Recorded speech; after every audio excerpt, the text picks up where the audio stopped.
graduate, and I never repeated the topic when I in my master or PhD study. So I think that every research for me is kind of adventure.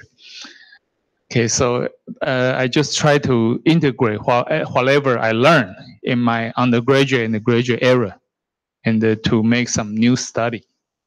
Okay, so today is the bioethanol because I and the Professor Zhou and his department, we have some collaboration experience in the past few years. Okay, so I will try to introduce the bioethanol production from lignocellulosic biomass to you. Why we need to learn the renewable energy? Because today we are in the era for integrate energy, environment, and the economic issue facing us. Because now everybody knows we are facing the global change, global climate change. So that involves some extreme weather, and we also this is lead to the excessive usage of fossil fuel. So this is like a circulated problem, and that will be aggravated year after year.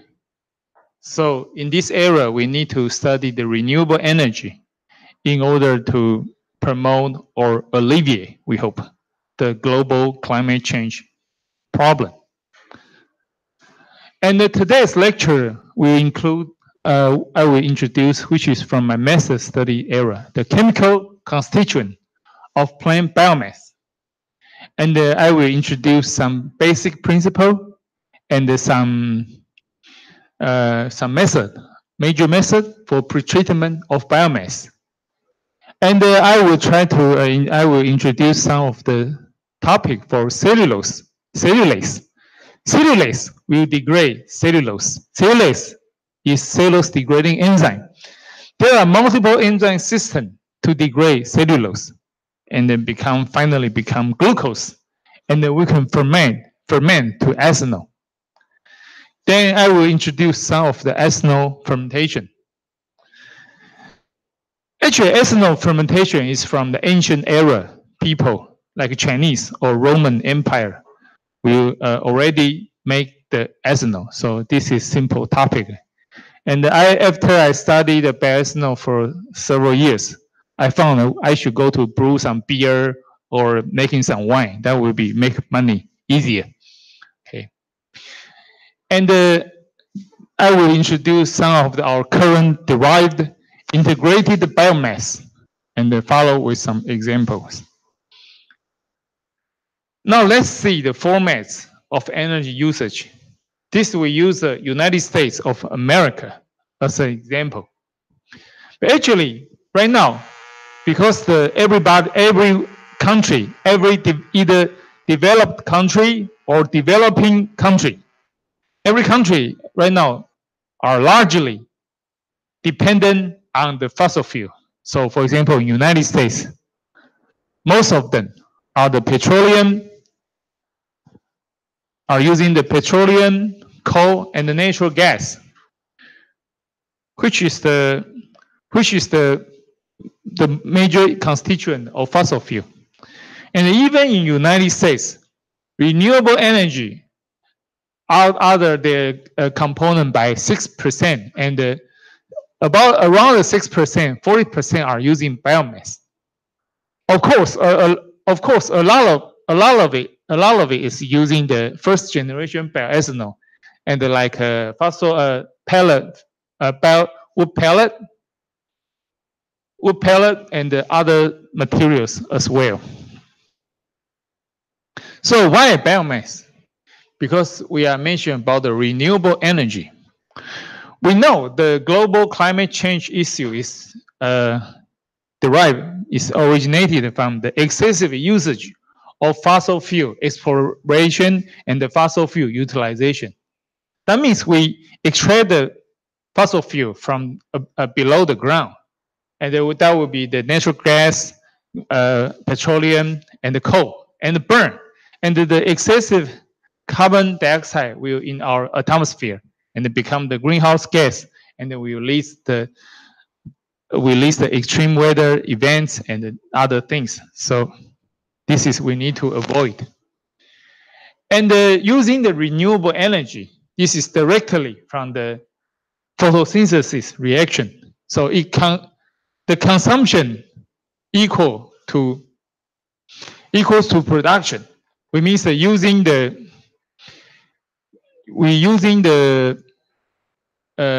the material source. 这个啊 ？OK， 中间不行。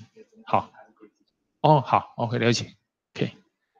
So consumption equals to production, and regenerated by photosynthesis. So this is the reason we're using the biomass and the renewable energy. And now everybody in the world, especially developed country, using the sustainable energy. This is renewable energy. This is environmental friendly, and it should fit the health and the social justice. Okay, so should fit this criteria, and this is important for us. So the major chemical constituent of plant biomass, because my undergrad and my first master degree is for the pulp and paper study. So using pulp and paper is using the biomass. So actually, using biomass for energy are very similar in the principle of using the biomass for the pulp and the paper product. Okay, so that involved the low molecular weight substance, including organic matter, inorganic matter. And over 95% of biomass is constituted by macromolecular substance, including polysaccharide and the lignin. And the polysaccharide include the cellulose and the hemicellulose, which we like to derive as a sugar, as a fermentation source. And for lignin, we will try to concentrate it and to be burned into the heat energy or the power generation purpose. There are many forms of biomass energy, and the biomass can be combined, integrated all together with our current agricultural system. So actually, this point is derived from United States. We have the product farming industry and the energy farming industry. In the traditional agriculture, the product farming provide our clothes, whatever our eat, and our living and our living things. It calls the primary economics. Okay, so it include the farm and the forest product, and the municipal waste, and the farming residue. So this is conventional product farming. The goal is provide like whatever our wear, whatever our eat, or like wood material, like your furniture, and these kind of things. But now, because the energy and the economic and the sustainable issue become more and more important, so now the agriculture also can be transferred somehow, some part into the energy farming system, include the aquaculture, like the seaweed, okay, the third generation bioethanol, and silviculture, planting the tree, and the agriculture, planting any kind of the like rice or other things to eat. Okay, so product farming can convert it to energy farming. So energy farming means we harvest the biomass for energy. But for sure, in reality, now we try to combine all together.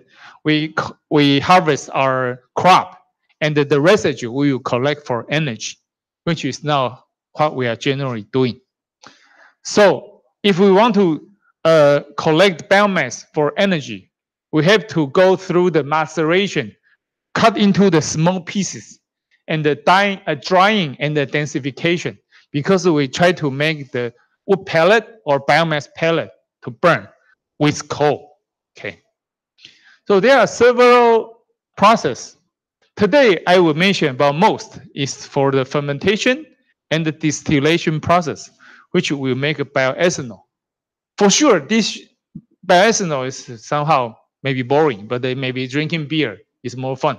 Okay, they're doing the ethanol, but they still has a good potential for providing the transportable fuel.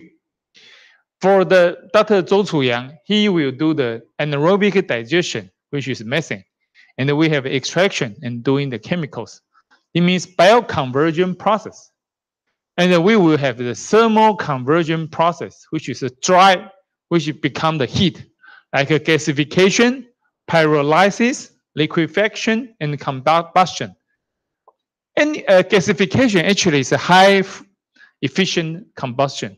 Okay, so this is different issue, but this is not covered in today's lecture.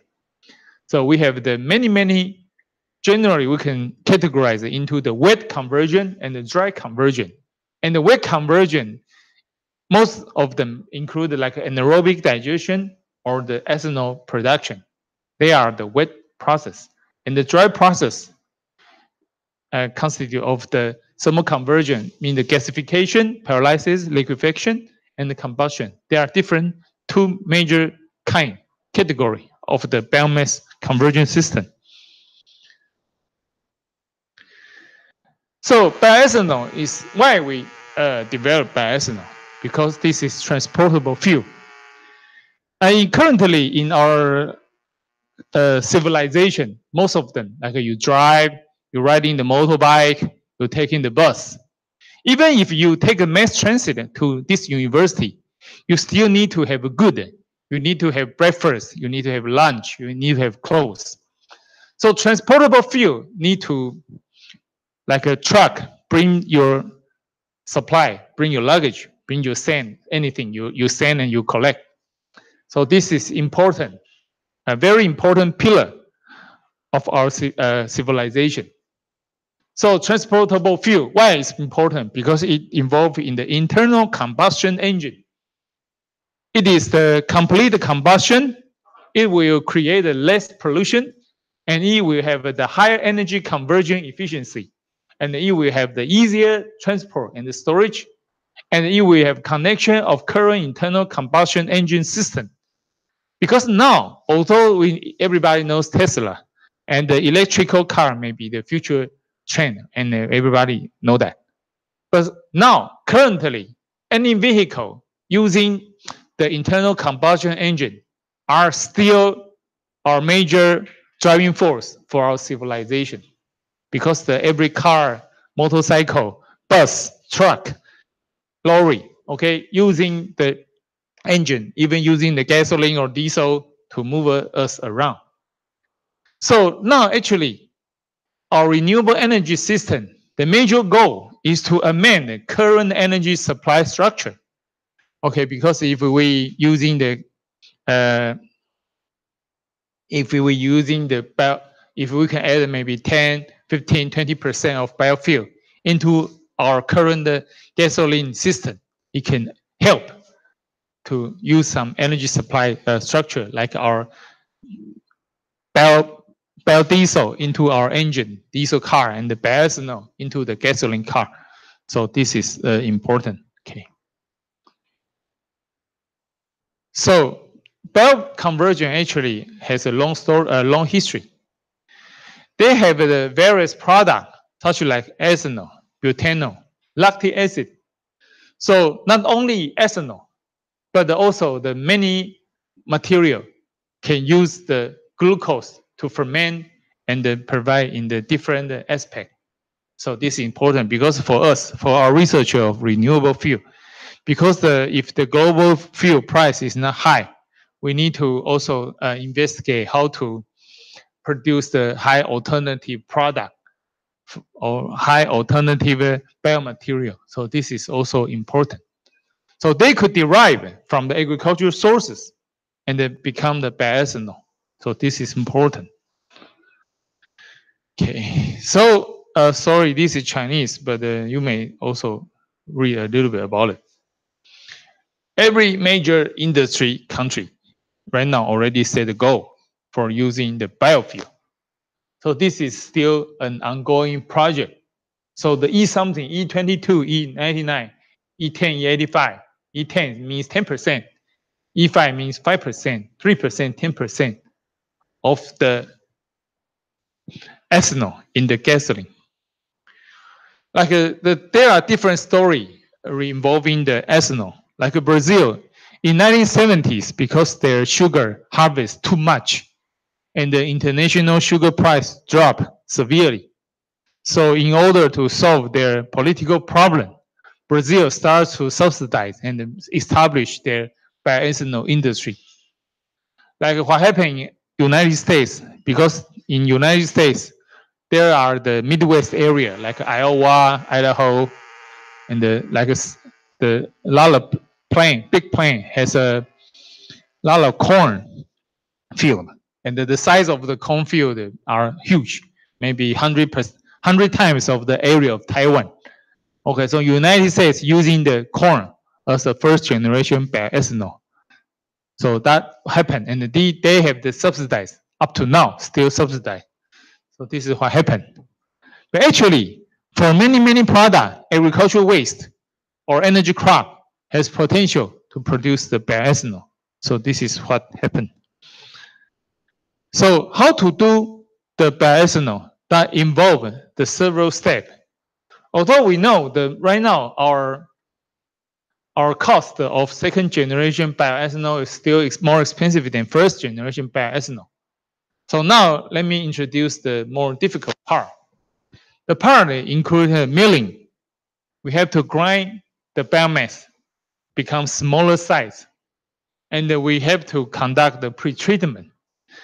It means the partial degradation of our biomass, and that will degrade them into more smaller size. So that will often minimize inhibitor. Because if you ever have experienced the cooking like a barbecue, something will like become dark or overcook or become black. So that means the furfural or carbon will grow.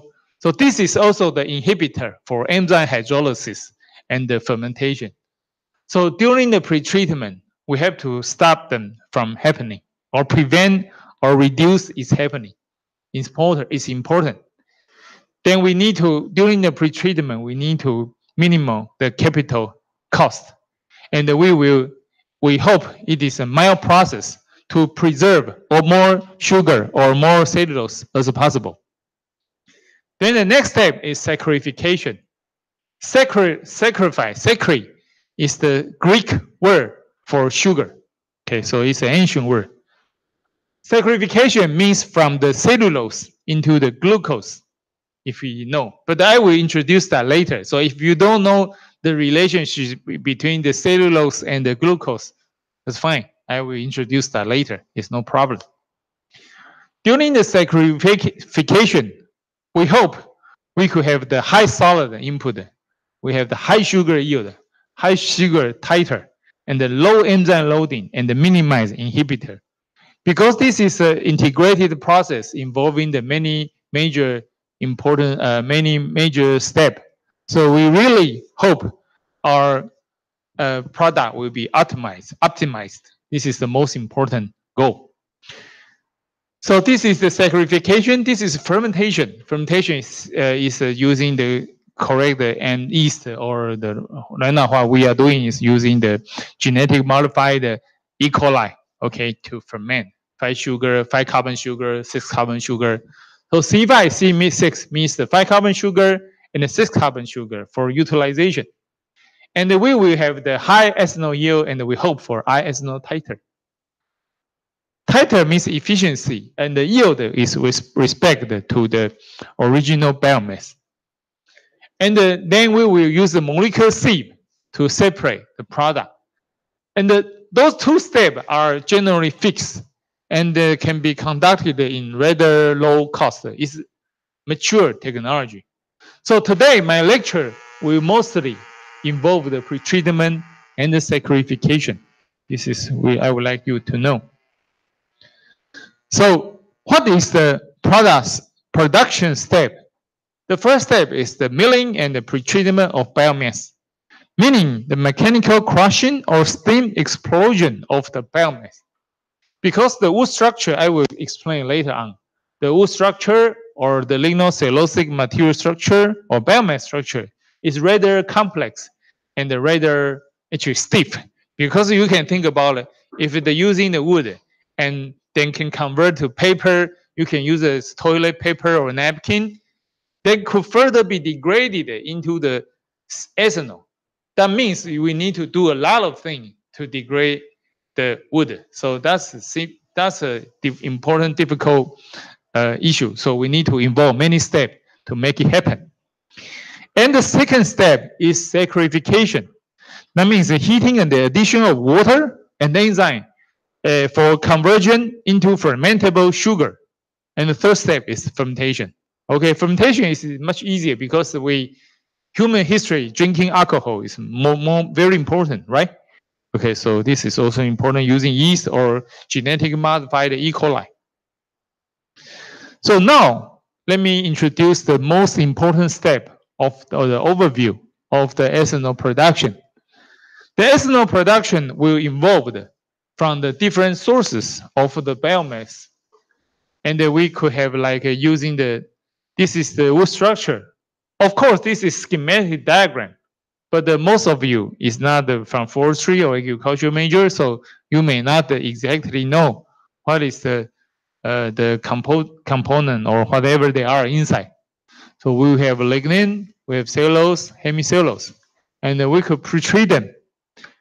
And the pre-treatment using like steam explosion or other ways to partially break down the wood structure.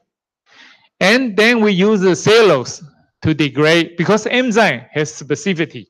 So cellulase can only degrade cellulose. And hemicellulase could only degrade hemicellulose. Okay, so you have to put it into your mind. After degradation, that will become the 5-carbon sugar and the 6-carbon sugar. And the glucose you are eating, drinking with your coffee and your lunch or dinner, the glucose is the most common, the 6-carbon sugar. And like xylene or albinose or others are the 5-carbon sugar. And most of them are 6-carbon sugar like glucose, but there are also significant portion of the carbohydrate are 5-carbon sugar also. And during the distillation and the evaporation will produce the bioethanol. And this is the CBP, the consolidated bioprocessing process. Can put everything together using one step. Because in the engineering aspect, we need to optimize every step to pursue the optimal efficiency. And that means the cost and the profit. So this is also important if we want to realize our process. And the rest of lignin will go to burning and become electricity.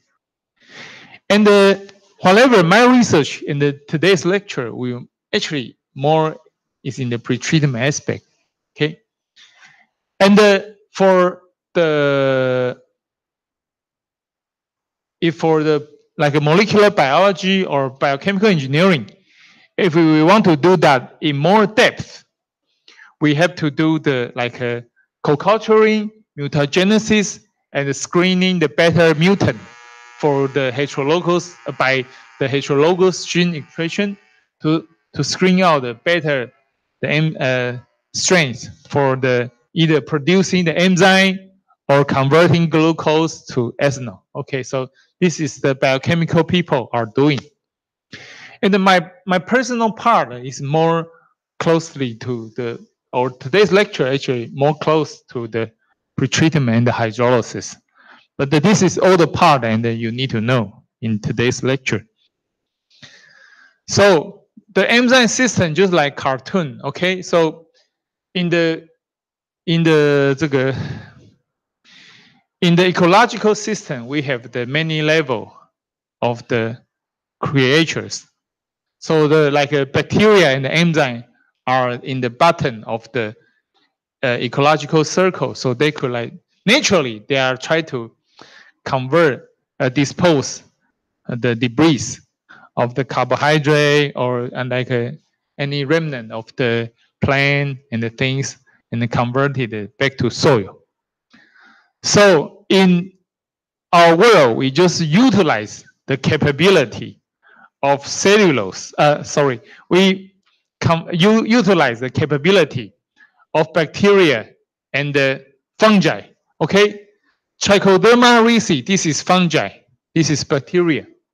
So we try to utilize the original capability of fungi or the bacteria. We try to using their original capability to work for us.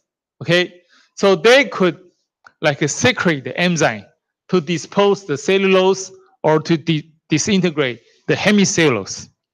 So we try to screen out the enzyme and try to make them express them in the E. coli and then mass produce the enzyme and hope the whole thing can help us to secrete to secrete the biomass and to get more glucose for us. Okay, so this is the overview. Then now you already, if you have some basic picture of the how do they operate, I think it's enough. In this lecture we don't just 3 hours, and this is my research for maybe 10 years. So you don't need to expect to know every detail in the very detail. But if you have the general pictures of this system, how do they work, it's good enough. Okay, at least it won't waste your time sitting here for 3 hours. Okay, let's see the bioethanol production. Actually, from the terrestrial sources, from any sources on the land, any crop you sow grow by photosynthesis has some capability and has some potential to produce bioethanol.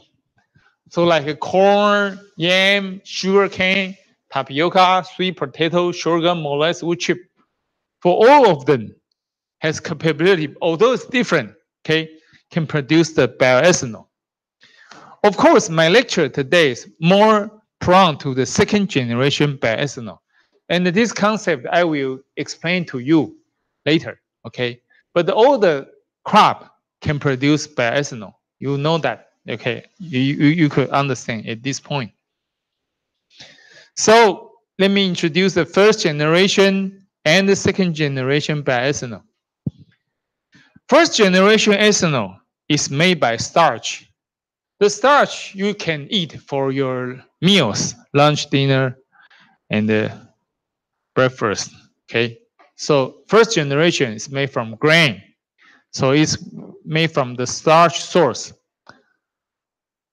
So the starch source can be disintegrated by the enzyme too. Okay, by the enzyme to disintegrate the starch. So corn itself we can eat, and the corn stover people cannot eat. Okay, so corn can make us a first generation bioethanol. And the corn stover can make second generation bioethanol. And making the first generation bioethanol is easy using the less enzyme. Even our saliva in our oral and can have some saliva and can disintegrate the starch. So this is really easy, and this is really difficult. But why we still need to study the second generation bioethanol? I will explain that later. Okay, the first generation bioethanol made from starch, a little bit cellulose, fiber, protein, oil, and other. They could have more dry ton of the corn and produce per dry ton of the corn can produce 114 gallons of the bioethanol. But for the second generation corn stover, most of them is constituted of cellulose, hemicellulose, and lignin. And most of them will per dry ton will produce per ton will produce 72 gallons of bioethanol. So the enzyme usage is about 26 gram protein per liter. Okay. So this is corn stover. This is first generation. This is second generation. And right now the cost of enzyme, because the cost of enzyme is a deciding factor for converting the bioethanol. And the first generation bioethanol using little enzyme, but the second generation bioethanol using a lot of enzyme. Okay, so this is the disadvantage of the second generation bioethanol. But why we still try to promote the second generation bioethanol? Okay, let me explain that. First generation bioethanol is grain based and it's ethically controversial because if we promote the larger usage of first generation bioethanol, then the price of grain will follow the price of fuel. And that will trigger some dispute for the if somebody in the part of the earth cannot feed themselves and hungry and the death, and some richer people still using the grain for their gasoline. So this is trigger some controversial in the ethical matter. Although it's easy and the low enzyme cost, okay, so the first generation bioethanol cannot be promoted anymore because of this. And the second generation bioethanol, this is mainly including this today's lecture. This is the using the lignocellulosic biomass is sustainable. The pretreatment is difficult, involve more technology, and using the enzyme to disintegrate the cellulose costs much high, but still promising for the future because the second generation bioethanol doesn't have this problem. Okay, so we will not compete the food sources. So this second generation bioethanol still a worthy choice. Okay, I think I need to renew it somewhere sometimes. Okay, future direction is reducing the enzyme cost by mass production, is by genetic screening, try to reduce the price of the enzyme. Let me now introduce a little bit about our lignocellulosic biomass structure. Okay, it includes the cellulose, include the hemicellulose, and include the lignin. And this is popular. This is within the cell, okay, of the woody cell. So they are the secondary wall, primary wall, a lot of lignin, and this is the structure, okay, of the wood cell, which is constitute of the mainly for the lignocellulosic biomass. This is structure for lignocellulosic biomass. As you can see, they are the layered structure included from the glucose. This is the cell bios, okay, the glucose, and it will become the cellulose microfibril, macrofibril, and the wood. They may be wood or maybe grass or maybe other form of the biomass. But this is for terrestrial. If for the seaweed, it's different. Okay, so this is the wood structure.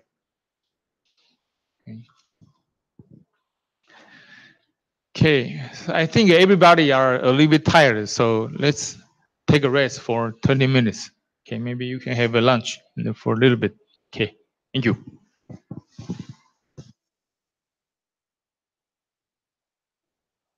Let's have a break for 20 minutes. Thank you.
Hello，喂，不好意思，请问是京都大学吗？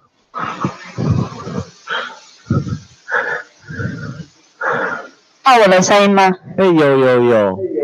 那个画面品质怎么样啊？我们今天看起来还不错，还 OK 啦，没有像那天那么糟。品质你们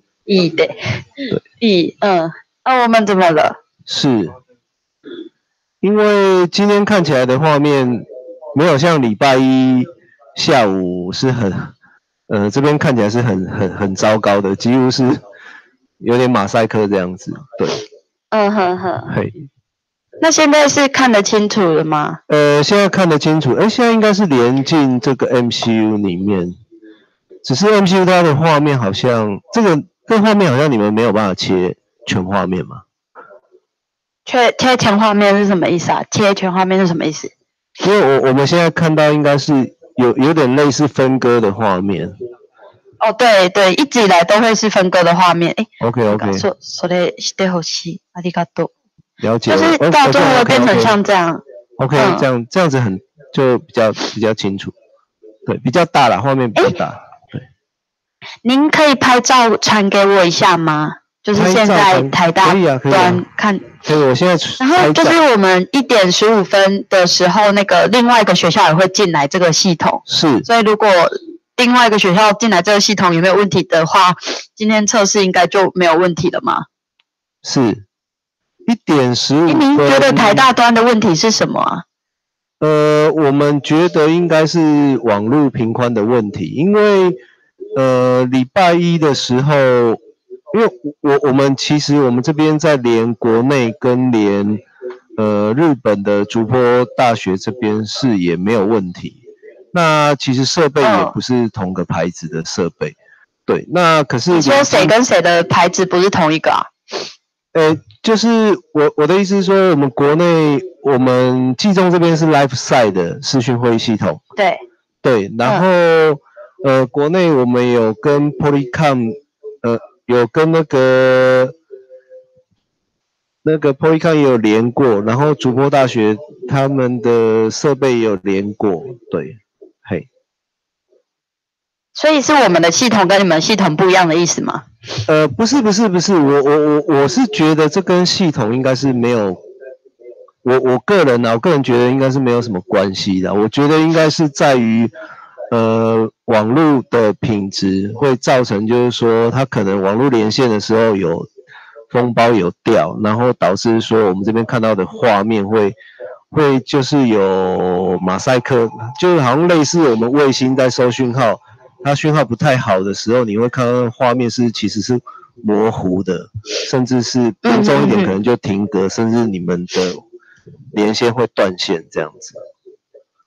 好，可以麻烦您传照片给我吗？OK 啊 ，OK， 等一下我。好，谢謝。你有他的吗？好不好？大学も入ってきて、もし学校が大丈夫だったら、今日はテスト。不好意思，那个小姐你好，那个。喂。我们另外一位那个工读生这边有传图片給你的，你可以看一下。ちことですか？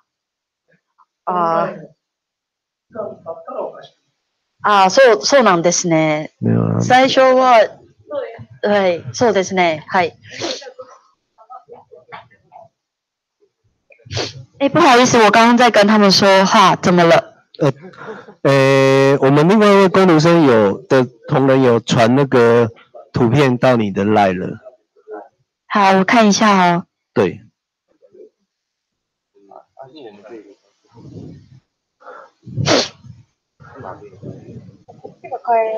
これ変えてくるんだけど、向こう関係ある。これ変える。関係ある。向こうも変わってる。変わってる。今もうその見たい写メ。こんな、そう。さっき送ってきた写真。そう。じゃあ、これを変えないと、もう変わらない。そうです。これにしたら向こうも変わる。そうです。どこの方がいい？现在看到是垂直的分割。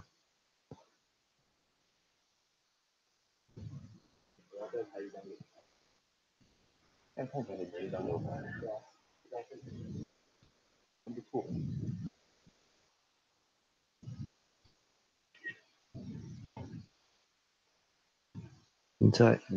你再拼一下它那个，拼一下它那个 IP 的状况啊，trace 它的那个，trace 它的那个。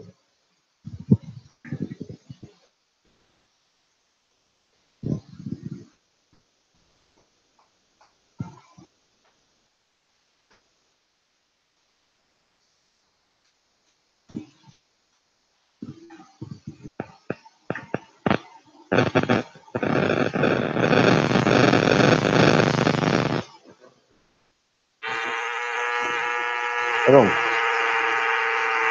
拼一下，快 ，TRACERT 啊。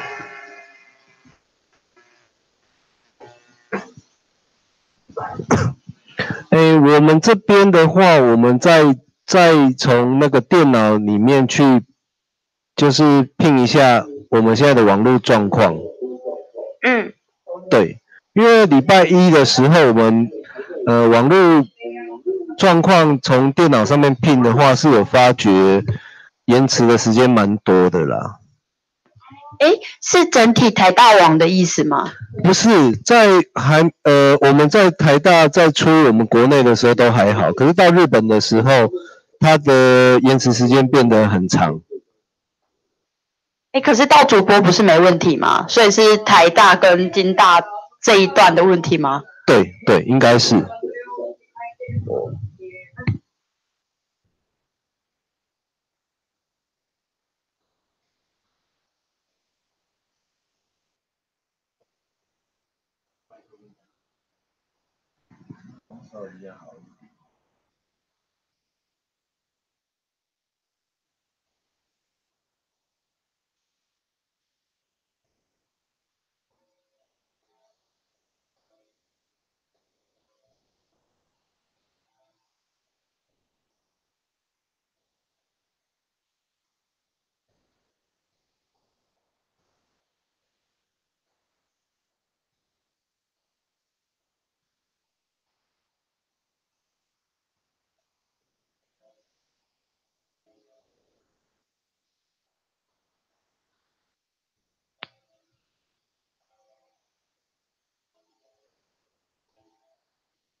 喂，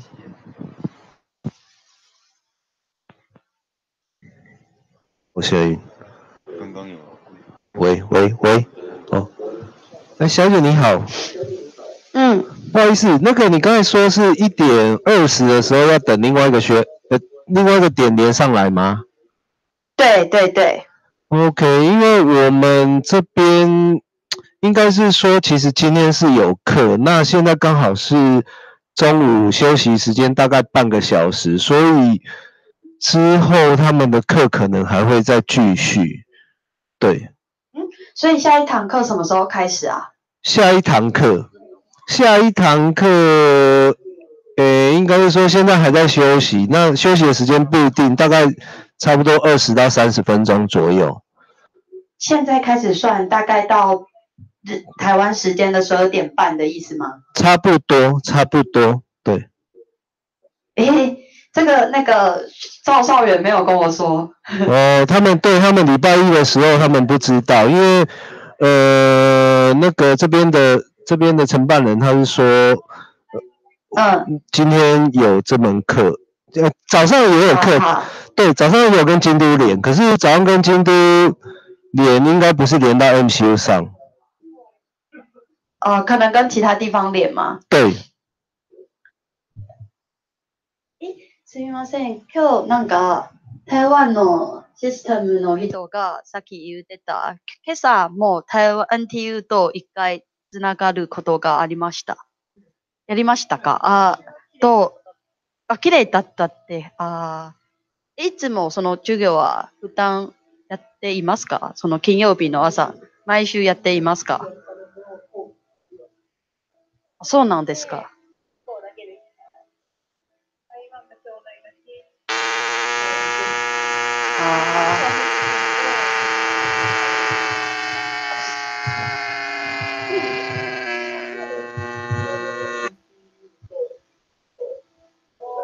立憲か。兄弟のどこの授業ですか？カツラ？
喂。好，小姐你好，不好意思哦，那个想要请教一下，就是另外一个学校是主坡吗？对。那他方便可以提早连一下吗？还是说一定要等到？因为所以学生已经进去了吗？还没。因为他们就是日本现在时间是1点多，然后那个女生现在正在去拿钥匙。是，OK，好。他现在正在拿了，我刚刚确认过了。好，不好意思，再麻烦你。谢谢。谢谢。那个声音是从你们那边来的吗？刚刚那个就是有点噪音的东西吗？噪音。なんか私喋る時に、そう。はい。ほら、私の。私喋る時にありますね。ありました。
Hello，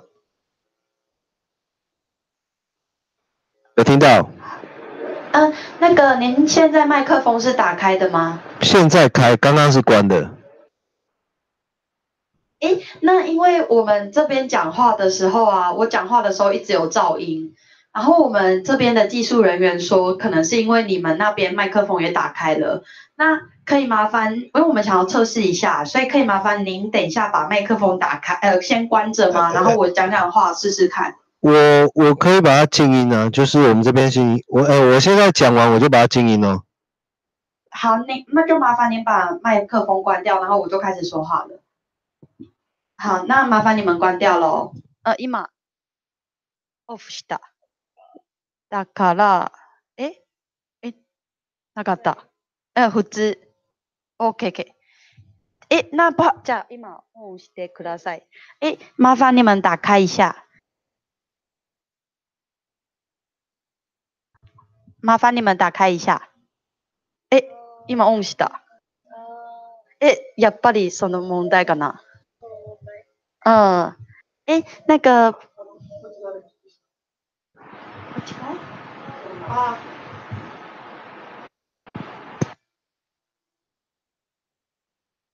喋ってくださいって。那个麻烦，现在换我这边把麦克风关掉，然后麻烦你们讲一下话，可以吗？谢谢。那我关掉喽。可以。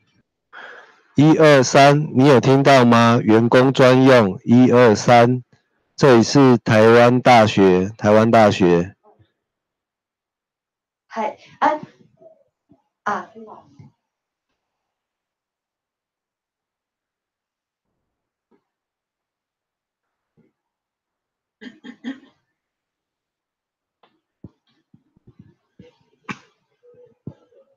そういうじゃあいうとこ。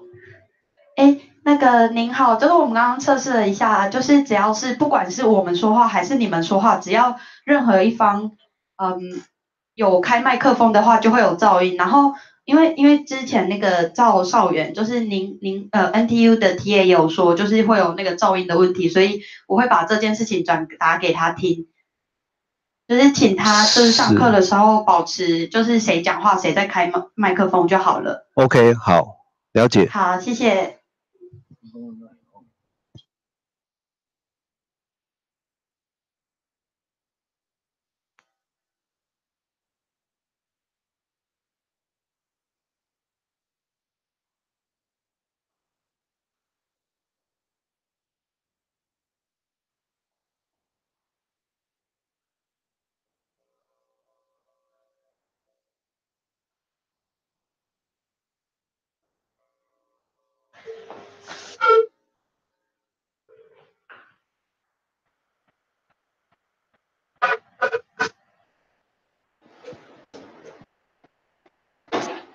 这是竹坡大学吗？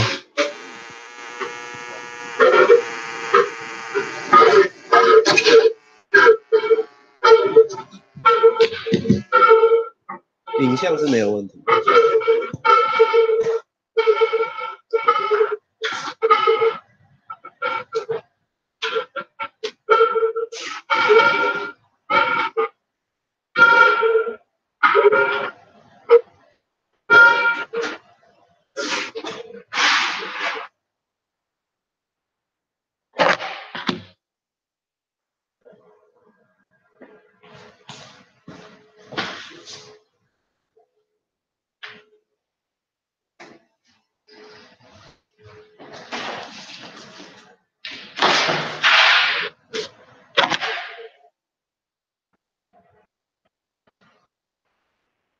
NT 那个台大的工作人员 ，Hello。回答，您说。那个想请问一下，你们有办法改这个画面的排列组合吗？没办法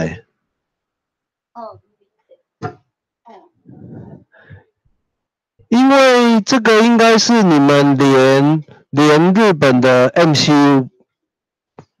对，我们是我们现在是用 MCU， 可是对我们在 MCU 的那个页面里面，我们也找不到到底要怎么改这个的排列方式，所以我们在想说，是不是就刚刚日本你先听我问你说，是不是你们改的？哦，不是，因为对我来说，我就是一个画面，这是你们组合好送给我的。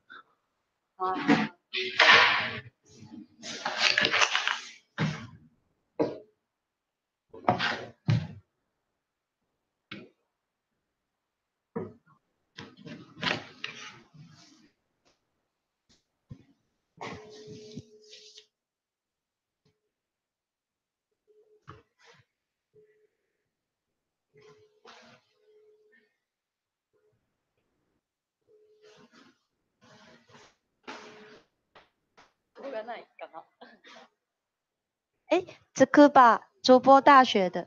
哎，在，可以听见吗？你们的画面怎么样？看起来没有什么问题。很清楚吗？是的，挺清楚的。因为这个礼拜一的问题不是那个 NTU 的画面非常非常不清楚，很像马赛克嘛。然后现在那个台大没有问题了。没有问题。这个发的。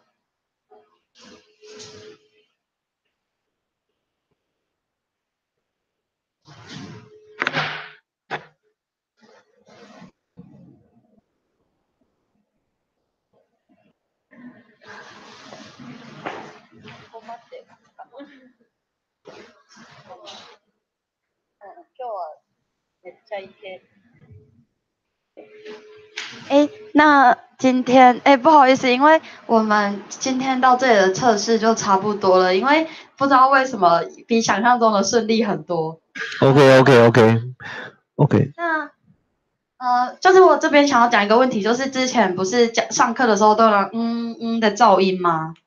就是那个主播那个，就是可能之后麻烦也请你转达一下你们的老师，就是只要任何一方讲话的时候再开麦克风就好，因为刚刚金大这边也跟台大测试过，就是如果其中一方的人在讲话的时候，另外一方麦克风打开，就会有很严重的噪音，所以就麻烦您再转告你们的老师跟同学讲话的时候再开麦克风就好。好。好，那今天就这样子，然后我会跟 Daniel 讲。好的。大丈夫。言ってた。大丈夫。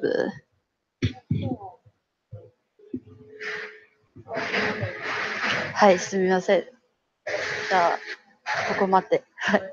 那我们今天就到这里了，谢谢大家。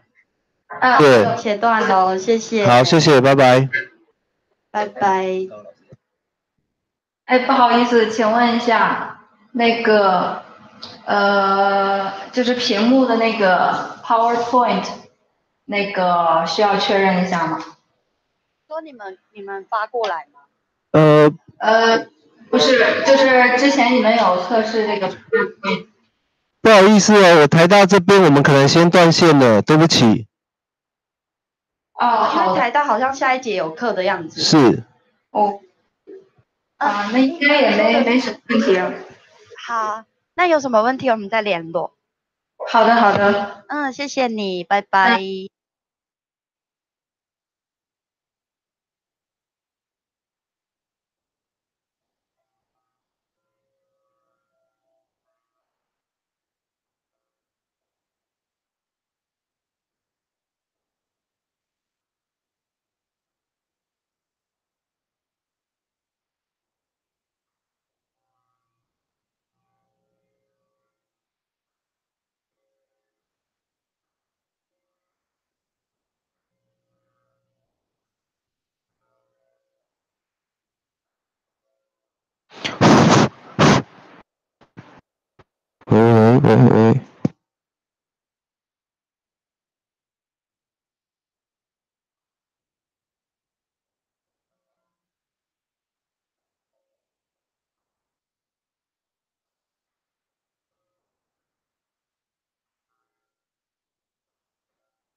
应该还有张理，最后张理说他可能比较这个多维次，这可以当笔用吗？不是这一边的，就是这边。刚刚有这种笔，但是他那个笔有时候是在不开的。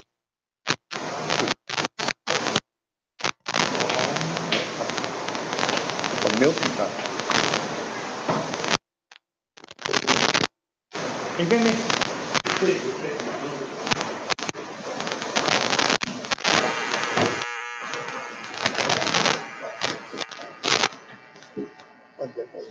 好，中间到6人就好没有这个，至少3个。好，那我先，而且还有对，你就多，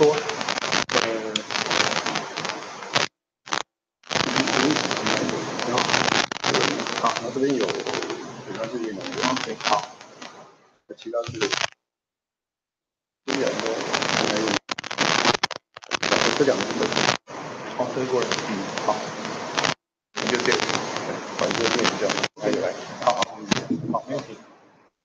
等一下下好，放我跟那个手机，哦，好，我看等一下我手机，好，我看你好了，好。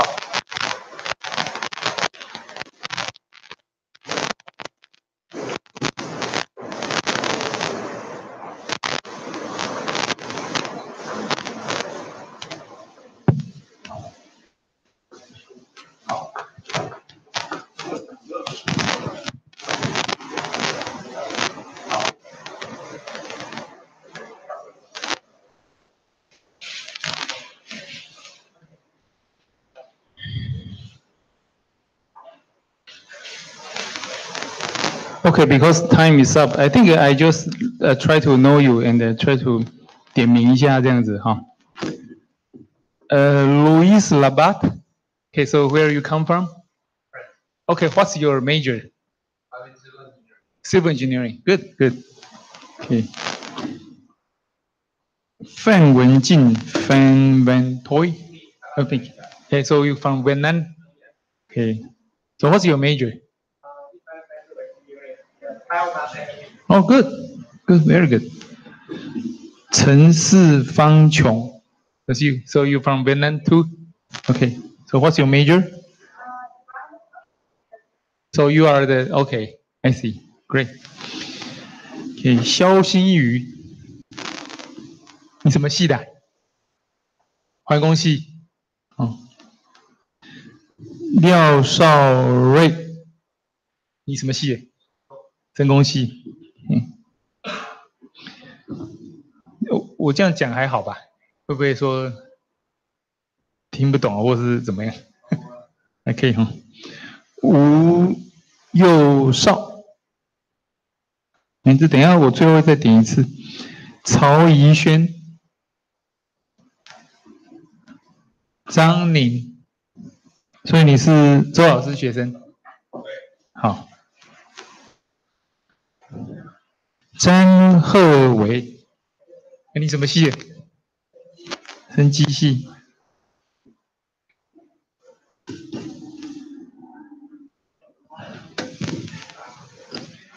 赖永红，你什么系的 ？OK， 好。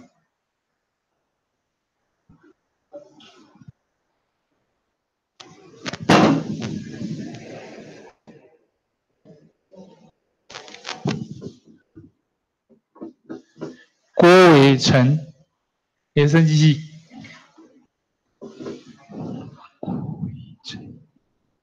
沈之焕，你什么系？我们都生机系。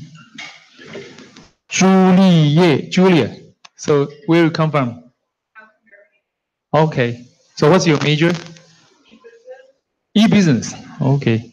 So it's in the like which college you are? I see. All right. I hope this is useful for you. Okay. Thomas. Okay. All right. Okay. So. All right. So okay. Let's go further. Okay. So thank you for coming, and I try to make this interesting. Okay. So let me introduce some basic structure of the lignin, cellulose, and the hemicellulose. Because actually in the wood science, there are the two major field, which is one is the wood chemistry, and the one is for wood physics. Wood physics involve the solid wood and the wood derived product, and the wood chemistry involve the some like a wood structure and the chemical constituent and the how to application, identification, characterization of the wood product. So include the lignin, hemicellulose, and the cellulose and hemicellulose. The structure actually is like a cable car. So if you ever take the cable car, you will see the steel string in the circulated rope is iron rope and well together.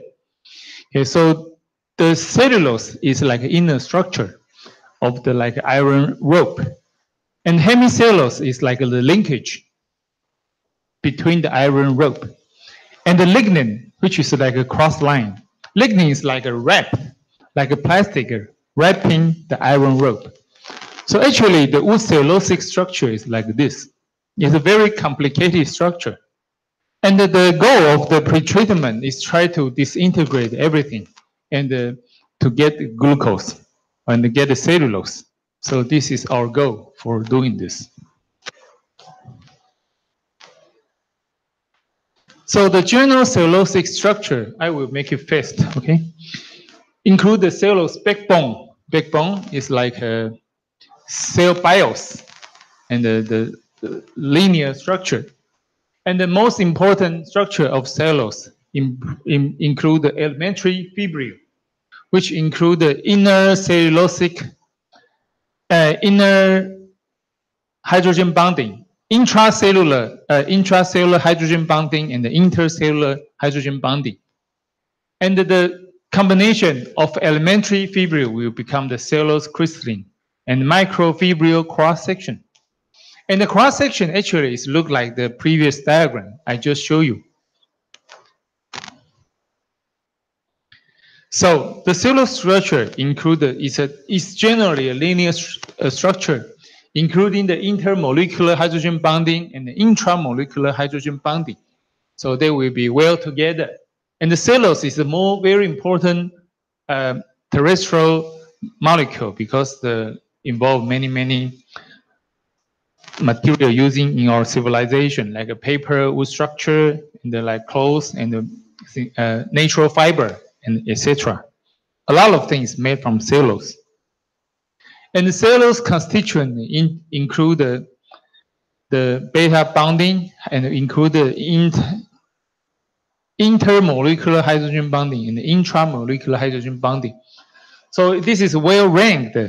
This is a well organized, well crystalline structure.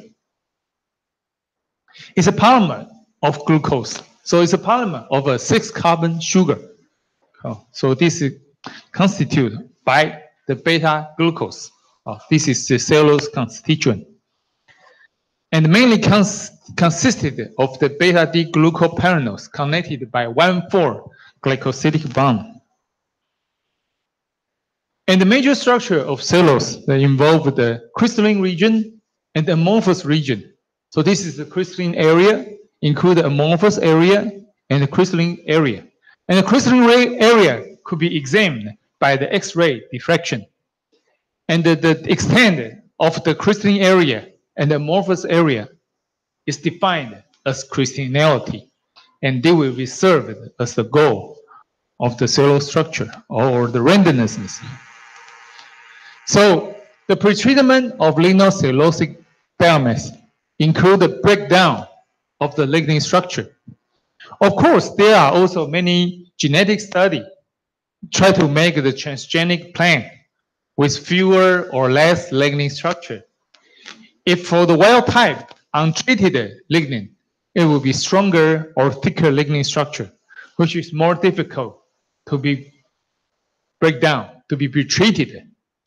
And the transgenic may be easier to get pretreated. But for the scientific thinking, its original purpose is good. But what happened for this study is, for the real field, this kind of plant cannot grow fast or cannot grow high, and very susceptible for the a wind or the insect damage. So this is problem. But the science is need to get improved and improved. Yeah, so still has some way to go. 哎，你刚刚来的这个同学叫什么名字？我们刚没点到你。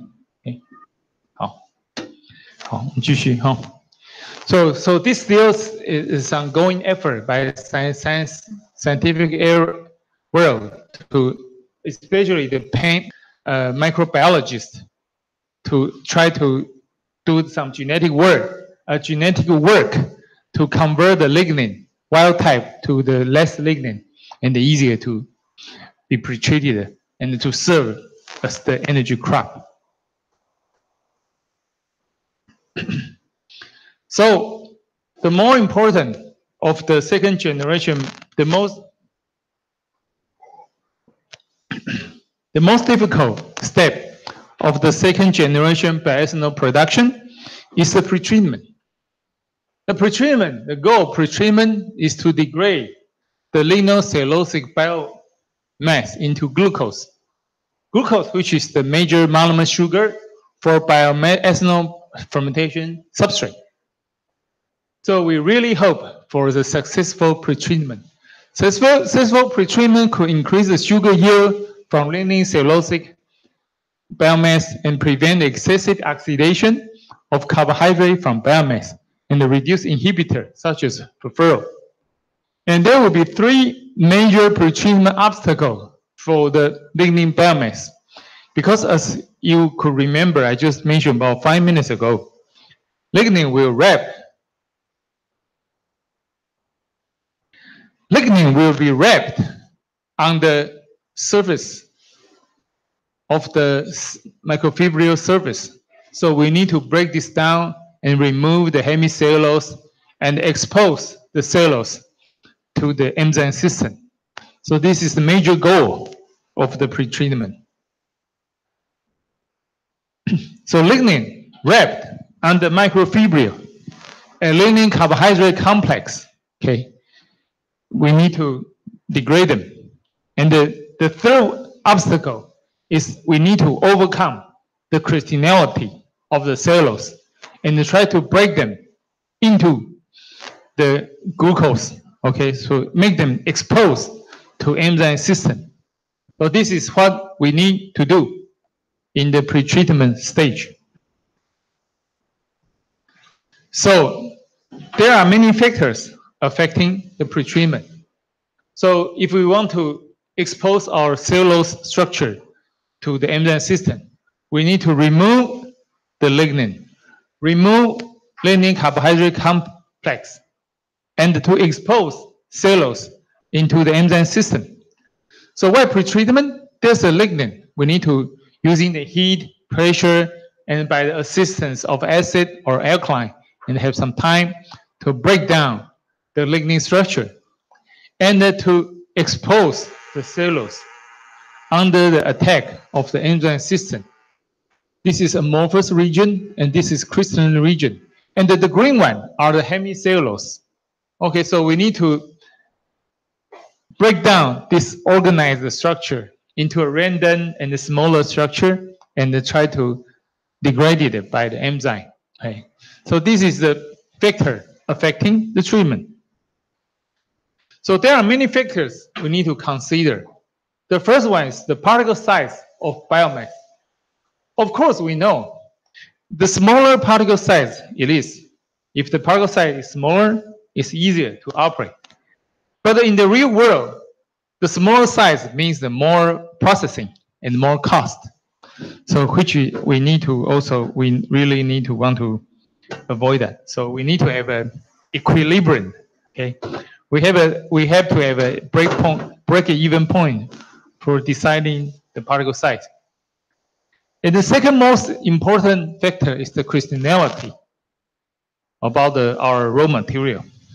But unfortunately, if you're using wood, hardwood, softwood, grass, or other agricultural residue, the crystallinity are usually preset already. So actually, we don't have too many space for altering that. And the third one is the molecular weight of cellulose. And this is the molecular weight of cellulose is we need to break down.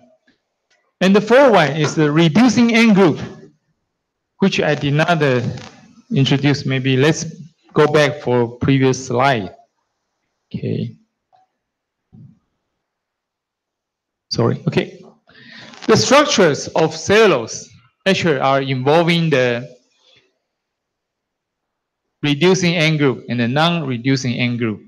And then in some cellulose reaction, a lot of cellulose are degrading one side from the reducing end group. So the number of reducing end group, the number of the reducing end group deciding the easiness of the pretreatment. Okay, this is what happened. Actually, because the Julius come from Germany, actually the discipline of wood chemistry is invented by Germans in the 1960s. And whatever we are using is English translation of German textbook. This is what happened. Yeah, so in this discipline and some organic chemistry actually is invented by Germans. So this textbook actually is originally is German textbook, and we're using the English translation for maybe more than 20 years. Okay, so this is what happened. Okay, so the structures of the cellulose means there will be the biomass will be the crystallinity and the number of the reducing end group and the size of molecular weight. Of course, if using some other material like cotton or like some flax, we will have a better molecular weight. But this is the high added value fiber. We don't need to use the biomass. Generally, for the biomass, and the bioenergy, we're using the cheapest material. Nobody wants, and we're serving for the energy. Okay. So if this is good, or we could find other better value, we will use for other purpose. So for the bioenergy people, we use the worst, or we use the waste material. Yeah, this is what happened. So this molecular weight reducing end group means the one end of the cellulose molecule. And the pore size means the wood chip. The pore on the wood chip is pore size. And the removal of hemicellulose on the biomass surface. And the removal of lignin. Okay, so how by the extent of pretreatment. And since pretreatment is a kind of engineering, so we need to have different parameters describing the process. So we will have time, have temperature, have pressure, have alkalinity. We have this kind of thing to characterize our pretreatment parameter. And of course, if you are an engineer, we need to optimize the parameter and to get a better production and optimal yield. So there are several major pretreatment technologies to break down the wood structure. The first one, which actually I'm using because I collaborate with the Nuclear Energy Institute. Okay, so they have a huge facility. I just need to collaborate with them, and I don't need to set up the same thing in the here. We don't have space here. Okay. If I found money, I still have no space. The first major one is the acid hydrolysis using the strong acid in the high temperature. It could break down the sugar good, okay, completely. But however, using the strong acid means your equipment need to have special treatment for the anti-corrosion capability. So that means additional cost. Okay, so the more popular one is dilute acid and steam explosion. Okay, to cook down, to break down the wood structure, and to break down the wood structure, and to get some cellulose. Okay, so to get some pretreated biomass, and can successfully subject to the enzyme hydrolysis. So we have acid hydrolysis, we have dilute acid, which is the acid, moderate temperature, and we can have moderate chemical consumption. But because using the acid, no matter it's a strong acid or weak acid, the metal used with acid need to specialize for the anti-corrosive treatment. So that means the additional cost for using the acid. Another one is using the steam explosion. So I think you already see the popcorn, right? 爆米花都吃过吧? Popcorns. Popcorn means the corn to be popped. In the Taiwanese cuisine, actually, in Taiwanese snack, we have the 有爆米花，还有那个爆米香 for rice. It will be expanded the size, and it could be served as a cracker. And for the biomass, we also using the steam explosion. The steam explosion generally involve the temperature like 170 degree to 210 degree Celsius. It's like somewhere like 10 to 12 atmospheric pressure. By the sudden release of the 10 to 12 atmospheric pressure, the wood chip will be break down as well. Like our popcorn or like a 爆米花, it's just like 1.5 atmospheric pressure. But for the steam explosion of wood chip, it's 10 to 12 atmospheric pressure. 要10到12个大气压 to break down the wood. Sorry. To break down the wood and for exposed to the enzyme system. So steam explosion approach is to no chemical, lower equipment cost. The cost is oxygen requirement, some C5 lost. This is steam explosion. For the wet oxidation, okay, this means the high temperature also, and the use the acidity only from the feedstock itself. And we don't need just water and high temperature water. And actually, because you just tell me there are many environmental engineering students here. In the environmental engineering process, there are also the wet oxidation process to break down some recalcitrant pollutant.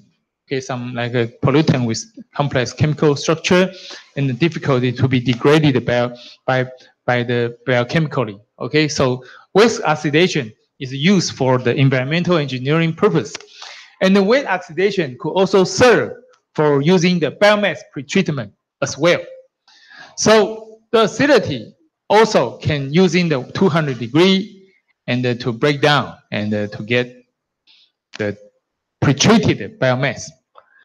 The last one is the alkaline. Okay, so the different alkaline treatment, but we need to have a different consideration. And using the alkaline is good for the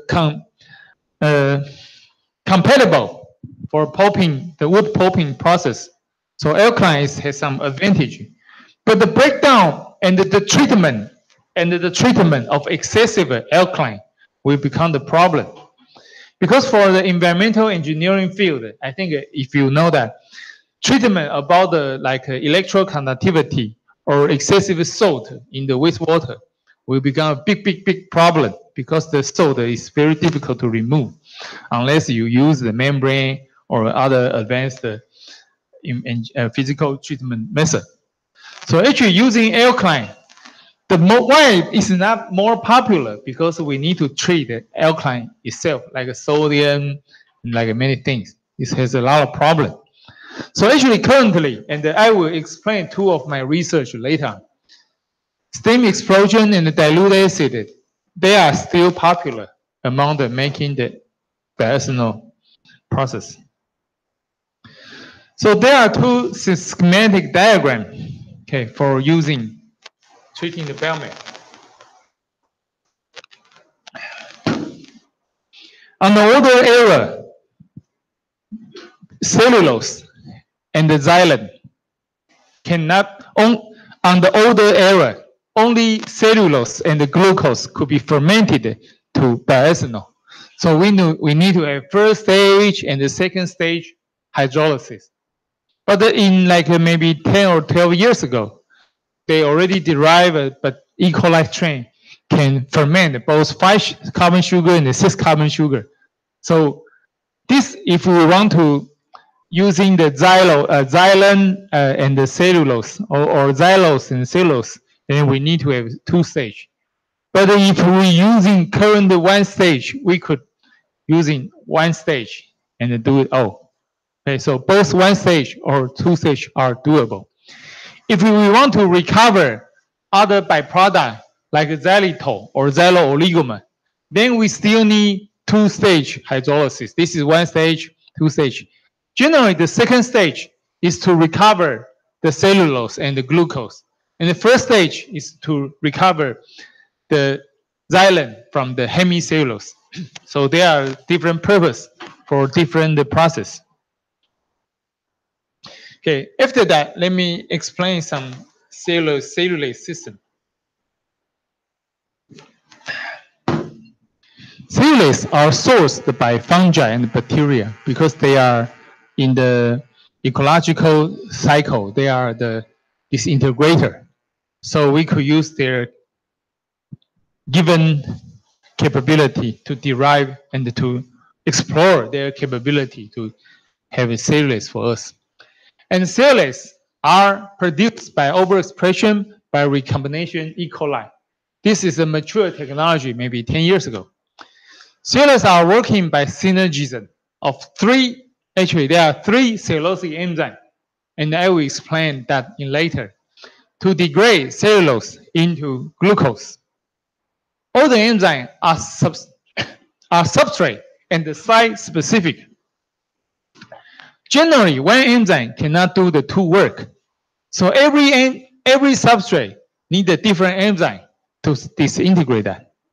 But there will be one advantage is we could control and optimize in an engineered system. It's very good to control. So this has its advantage.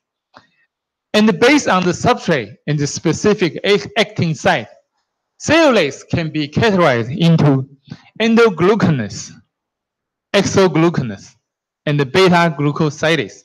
I will explain that later. So cellulase are a family of 3 kinds of cellulosic degrading enzyme. The first is endoglucanase. It will cut the cellulose molecule on its amorphous region. And the exoglucanase can cut the cellulose on both sides. And the beta-glucosidase can cut the cell bios into glucose. Okay, so this is a system of cellulase. So because the enzyme, it has its family, it's a naming system, and it even has its enzyme has a naming organization. And the naming cellulase organization is in France, okay, which is an international organization to naming the cellulase. There are so many, maybe from 12 family to 36 family of the cellulase. So this is a specialty for the scholar for examine the protein structure. It includes the cell biohydrolase and the cell biohydrolase 1. All those 2 can, the blue one and the red one are the exoglucanase, can disintegrate cellulase from the reducing end and from the non-reducing end. So this is the cell biohydrolase. Its another name is exoglucanase. Okay. Exoglucanase and the beta glucosidase. Okay, so there are two. And in the center, the green one are the endoglucanase. It will cut the cellulose in the amorphous region. Okay, so this is a family, okay, of cellulose. So this is cellulose system. Okay, let me now introduce some principle of fermentation. Fermentation actually is a very long history, and people in the prehistoric era already find out how to make wine and make beer. So already find out.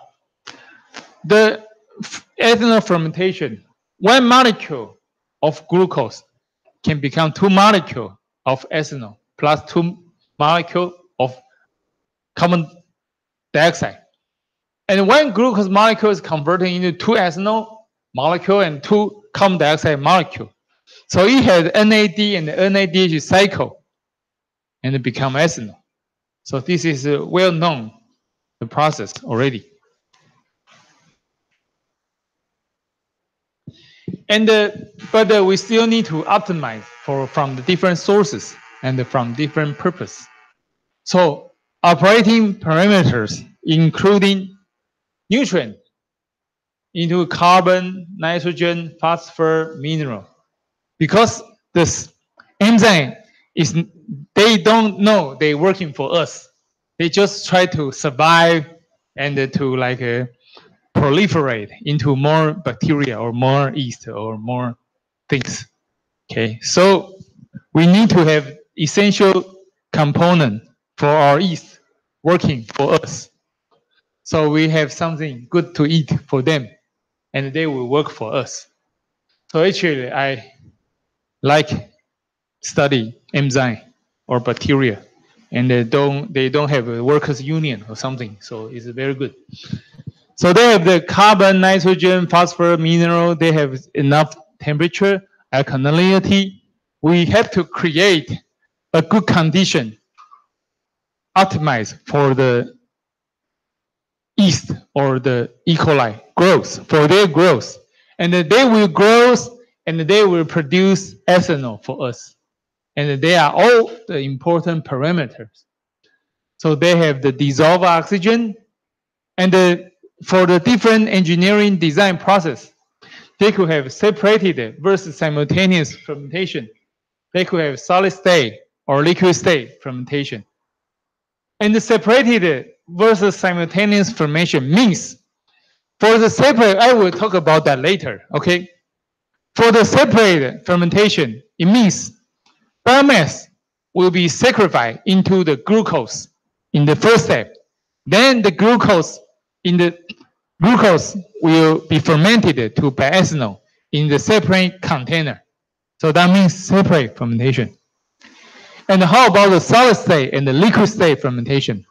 Liquid state fermentation generally refers to the fermentation conducted by solid content less than 5%, means the liquid state fermentation.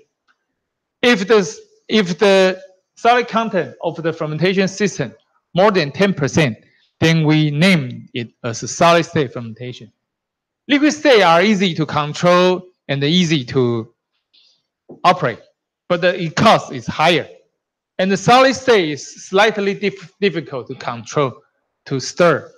But if we can successfully doing that, then our cost will be low.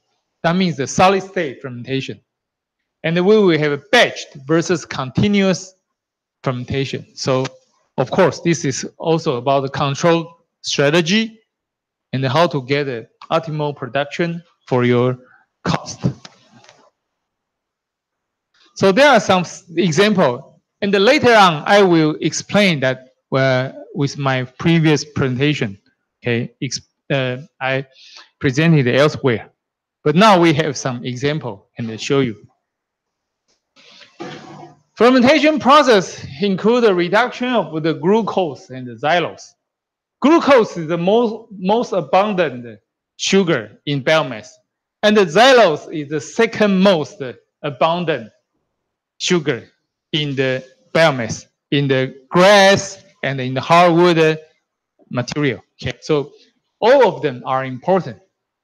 And we could subject to two systems. One is the simultaneous fermentation, and this is two-stage fermentation.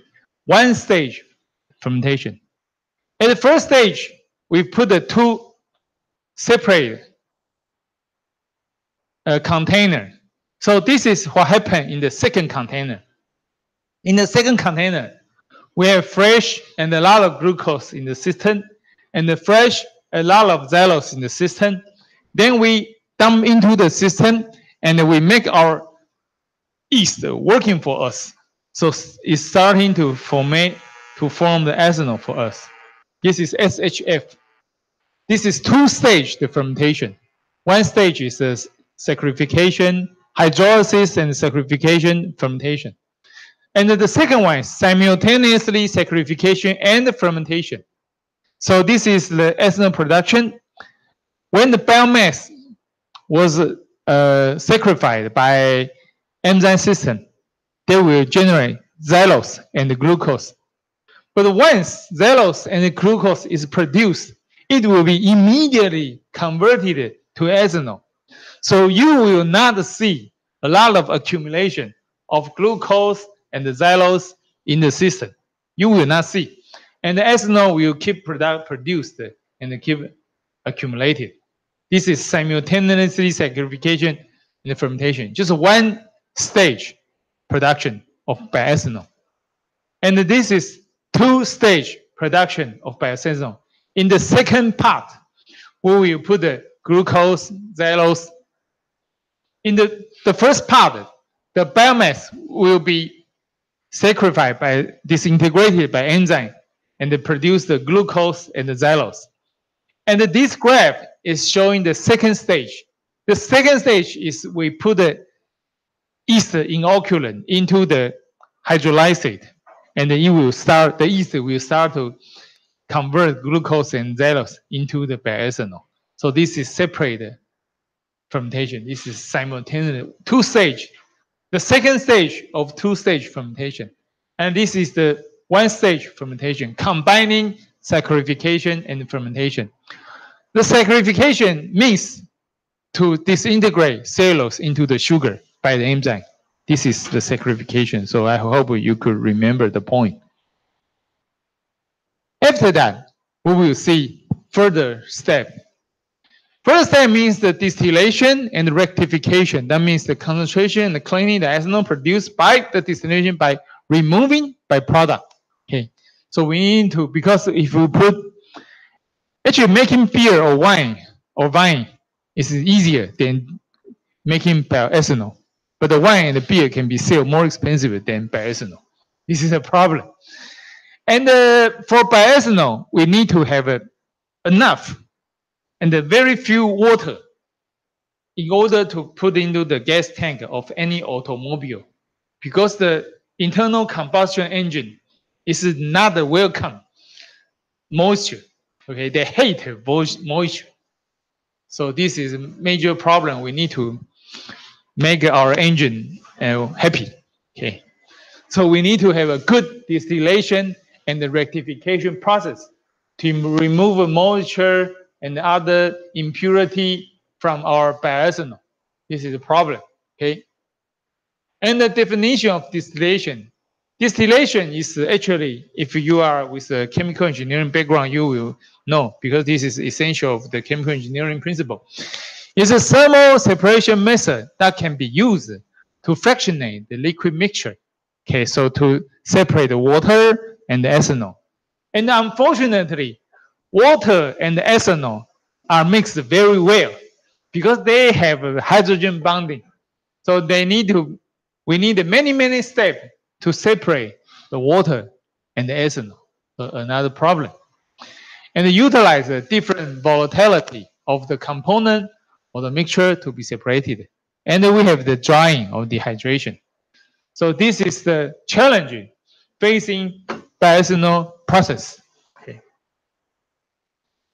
And this is the rectification process. Okay, but this is, oh, I think you already know because, but I think just show you a little bit. This is actually is very common in the chemical engineering process or some process, a unit operation process. So you can using some staged technology to separate the bioethanol and water. Okay, so this is what we are doing. Also, this is looks slightly boring, but this is essential for making the ethanol suitable, putting into your gas tank. Because otherwise, actually, for general fermentation broth, it only has like maybe 80 grams of ethanol in a reaction mixture. Or maybe in the real world, maybe 40, 80, maybe 100, generally less than 100 grams per liter of bioethanol. So after fermentation, you cannot put into your car, your engine immediately, or your car will die. Your engine will protest and refuse to work for you. So after this fermentation, you still need to do some purification, rectification, and remove all the rest of water, and in order to make a usable material. So this is important. Okay, now we have two presentations. Okay, so let me show you. The energy analysis of bioethanol produced by Dendroclimus lactiferus. Okay, we have several weed and things so can make for the bioethanol. Okay, so this is my work, maybe conducted maybe 5 years ago. Okay, so we have introduction, methodology. Yeah. Okay, so this is my wife and my two daughters, if you can see. But of course, it's 10 years ago, so they are now grown up. Okay, so let me introduce two examples of my previous presentation. Bamboo is a vernacular common term for a member of a particular taxonomic group. Taxonomic group for the large woody grass. Because bamboo is very popular in tropical and subtropical area, from Taiwan, Southeast Asia, even like Middle and South America, etc. Okay, so have a bamboo. Bamboo can grow fast, and the young bamboo shoot can become a cuisine, can be eaten. Okay, so bamboo are growing fast, and they have some artifacts and many usage. So it's also because for bioenergy people, we only look for the crop can growing fast. It's for the good biomass production potential. Okay. So bamboo are distributed mostly in tropics and tropical area and subtropical even temperature, but there's no bamboo in Europe. Okay. So Asia, many species, and after our calculation for many data, or many literature, bamboo per acre per year can grow like 7 to 10 tons. So this is a very good potential for serving as a biomass raw material feedstock. And the bamboo from each stem can much as 6 to 9 meters. So actually, it's a really good candidate for the energy crop. We hope this is some like a feasibility study. A substitute, the petroleum derived fuel now has more importance. Actually, most of the diesel or bioenergy study reached its high after 2008 because that time the oil price reached $150 per barrel in the 2008. But after that, everything just dropped. So this kind of study, slightly.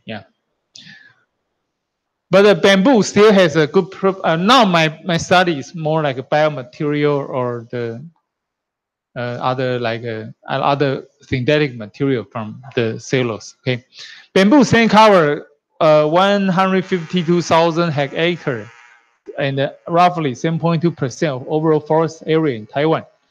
Its flexible growth and adaptability toward various soil and climate conditions make bamboo a good candidate for renewable resource.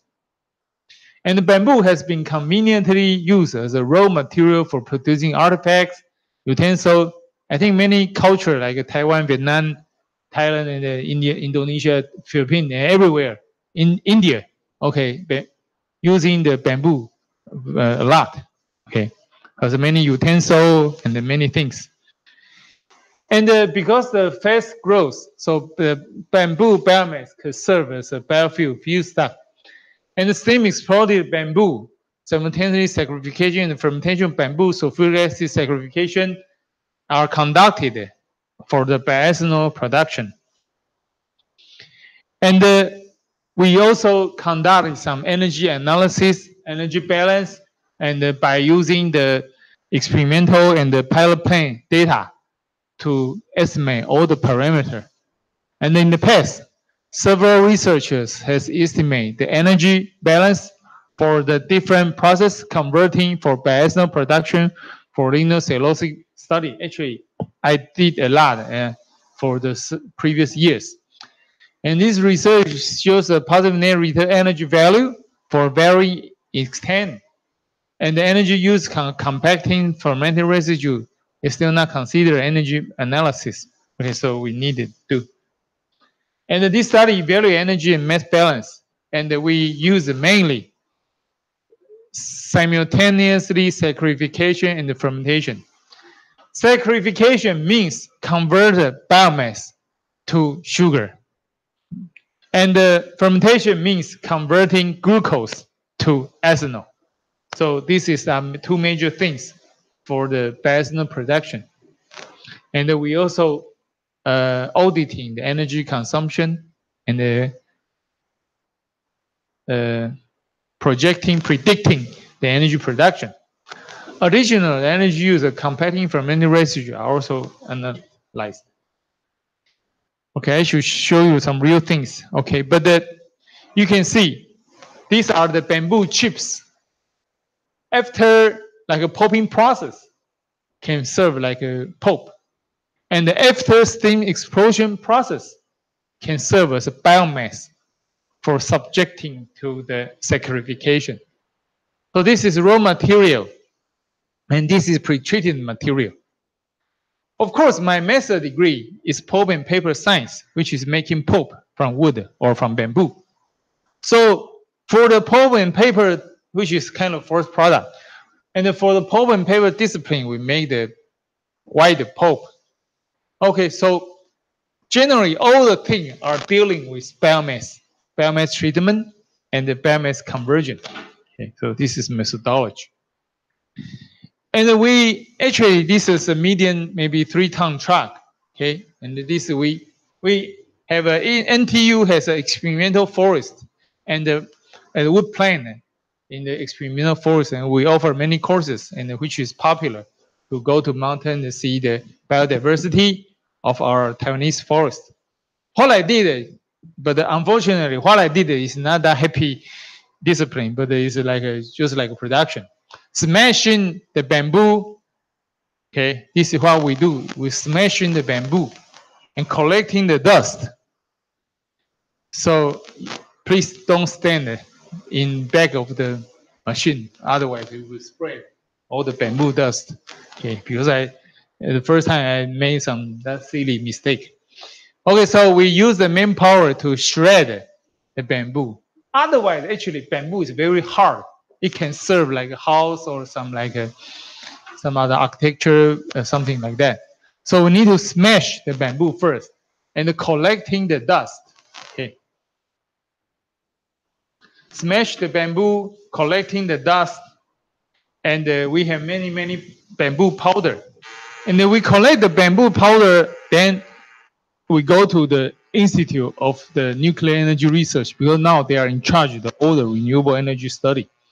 So we smash the bamboo and Then we subject this bamboo dust or bamboo chip, subject them to the steam explosion. This is what we are doing. So we have a cellulosic biethanol facility in the Institute of Nuclear Energy. This is material storage. This pellet is for the collecting the bamboo dust and they store in the plant. And the plant has a 1 ton reactor. This is important because operating the pressure container need a special license and need a special verification, which I cannot afford. So what I did, I conduct my research is to collaborate with somebody already have that facility and make my life easier. Or otherwise, NTU is a very crowded place.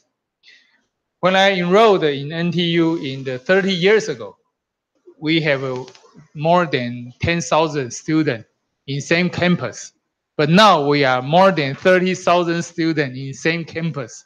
So now it's a very crowded places. In 30 years ago, I could learn driving on the campus, and we could park our cars everywhere in the campus. But not today. Today is difficult. Okay, so the life has changed. Okay, so let's go back to here. The Nuclear Energy Research Institute actually tell you some small story. Maybe it was established maybe 40 or 50 years ago. At that era, Taiwan government want to secretly develop a nuclear weapon, but the CIA infiltrate the system. So the chief scientist defected to United States by CIA. So they stopped our ambition 40 years ago to have a nuclear weapon. And our nuclear energy research system right now starts to have the nuclear power study. I know in France, they allow the nuclear energy. But now the people is just like very unfortunately, they don't like nuclear energy. So now the Nuclear Energy Research Institute is in charge of all the renewable energy study. They got the most funding because they are all the funding. They don't want their all the funding lost. So they save their all funding for nuclear energy for renewable energy. So they have many other research facility for every aspect of renewable energy. Of course, I just collaborate with them for the ethanol power. Actually, they have wind power, solar power, like a electrical network and different things. Whatever you can think about it, they have it. Okay, so they have a ton class. They have the 1 ton reactor, so which is convenient because actually this pellet already 1 ton. The size of pellet is like 1 cubic meter. This one is 1 cubic meter. So it's 1 ton is good for 1 batch of steam explosion. So the sudden relief, of course, we will dump some acid and some water and to have some steam explosion. Yes, but this is a convenient size. And after steam explosion, we're subject to the solid liquid separation to squeeze out the excessive liquid. And we have relief tank. Because after sudden release of pressure, we still need another container to collect all the biomass blow out by the pressure difference. Because you can think about 10 to 12 atmosphere pressure. I think all of you have some experience like hiking the mountain, driving the mountain, or taking the aircraft, traveling in the aircraft. When the aircraft going to some elevation, your ear will pop. Okay, so this is pressure difference. So the steam explosion using the 10 to 12 atmospheric pressure to expose, to break down the biomass. So you need a container to catch them. Okay, so there are several ways of the solid liquid separators. And we have fermentation tank, we have enzyme hydrolysis, and the SSF reactor, okay, to conduct various aspects of the of course, my experiment for this part is do in my laboratory. It's not there, but I just show you their equipment. Okay. I just do my research just do the steam explosion in their facility. Okay, but they are also conducting the many conversion for the glucose conversion for many things. If you dump into the different bacteria, they will do the different conversion. So that's a modular concept as well. So they will have final solid liquid separator for post-fermentation sludge. Actually, I also did some study for using the sludge for the pellet fuel, for the like a paper molding container and the different kind of things. Yeah. And they also have the molecular sieve for dewatering and some separation for post-fermentation sludge. And the post-fermentation sludge actually is very good for composting because they have the yeast, they have enzyme, they have nitrogen sources. So it's very good for composting as well. So they have still many purpose yet to be discovered. Pulp prior to SSF, okay? This is some paragraph. And of course, for the pulp and paper engineering, we make a pulp for the daily usage. This is unbleached pulp, bleached pulp by the Kraft alkaline pulping method. Because I need to have some control group to compare the chemical constituent, impact of chemical constituent on the fermentation process. And this is from steam explosion, which is the last few pictures I show you from the INER. So this is the process for the material in the steam explosion for mud bamboo. And we are soaked in the acid or alkaline, and we have solid liquid ratio, and we fix the different temperature and holding for 10 to 20 minutes in that huge reactors. And we have different enzyme hydrolysis. And previously, Novozyme, I have a friend. He worked in the Novozyme company. Okay, so which is the largest commercial enzyme company in the world. Okay, so they gave me some sample and to disintegrate and to have a hydrolysis. Okay, so this is my experiment at the time. And we have the simultaneously saturation and the fermentation. And some genetically modified yeast. This is most conventional yeast for beer brewing. Okay, Saccharomyces cerevisiae D5A. This is the most common yeast for, but the D5A is another strain. It's optimized for the ethanol fermentation, for biethanol fermentation. Okay, they have some fixed condition, like the nutrient condition, different nutrient composition, and we have a rotary shaker, and generally they will operate by the temperature of our heated body temperature as well. Okay, so we conducted this kind of reaction. So we have the enzyme hydrolysis analysis. Okay, so we have the heat value versus the heat value calculation. Heat value, oh sorry. Heat value calculation. Okay, so maybe this is some result of the bamboo. Okay, result of estimation about the yield, ethanol yield, raw material, and estimated yield. And we have different pre-treatment condition, and it could transfer into the different yield. And we also do the pulp, and to compare the different condition. And this is the energy consumption, because everything we need to also to calculate the carbon footprint of such process. So we could like make some basic estimation. So we could like compare if using pulp to produce bioethanol.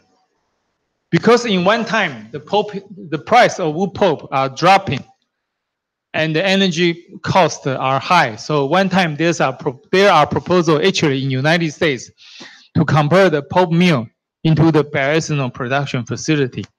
Yeah, but now right now actually the pulp price in the wood pulp price is high, so this kind of proposal just die down.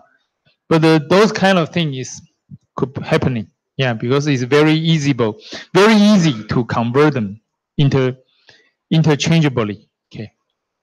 So this is some fermentation residue. Yeah, can see for any kind of composting or different kind of purpose.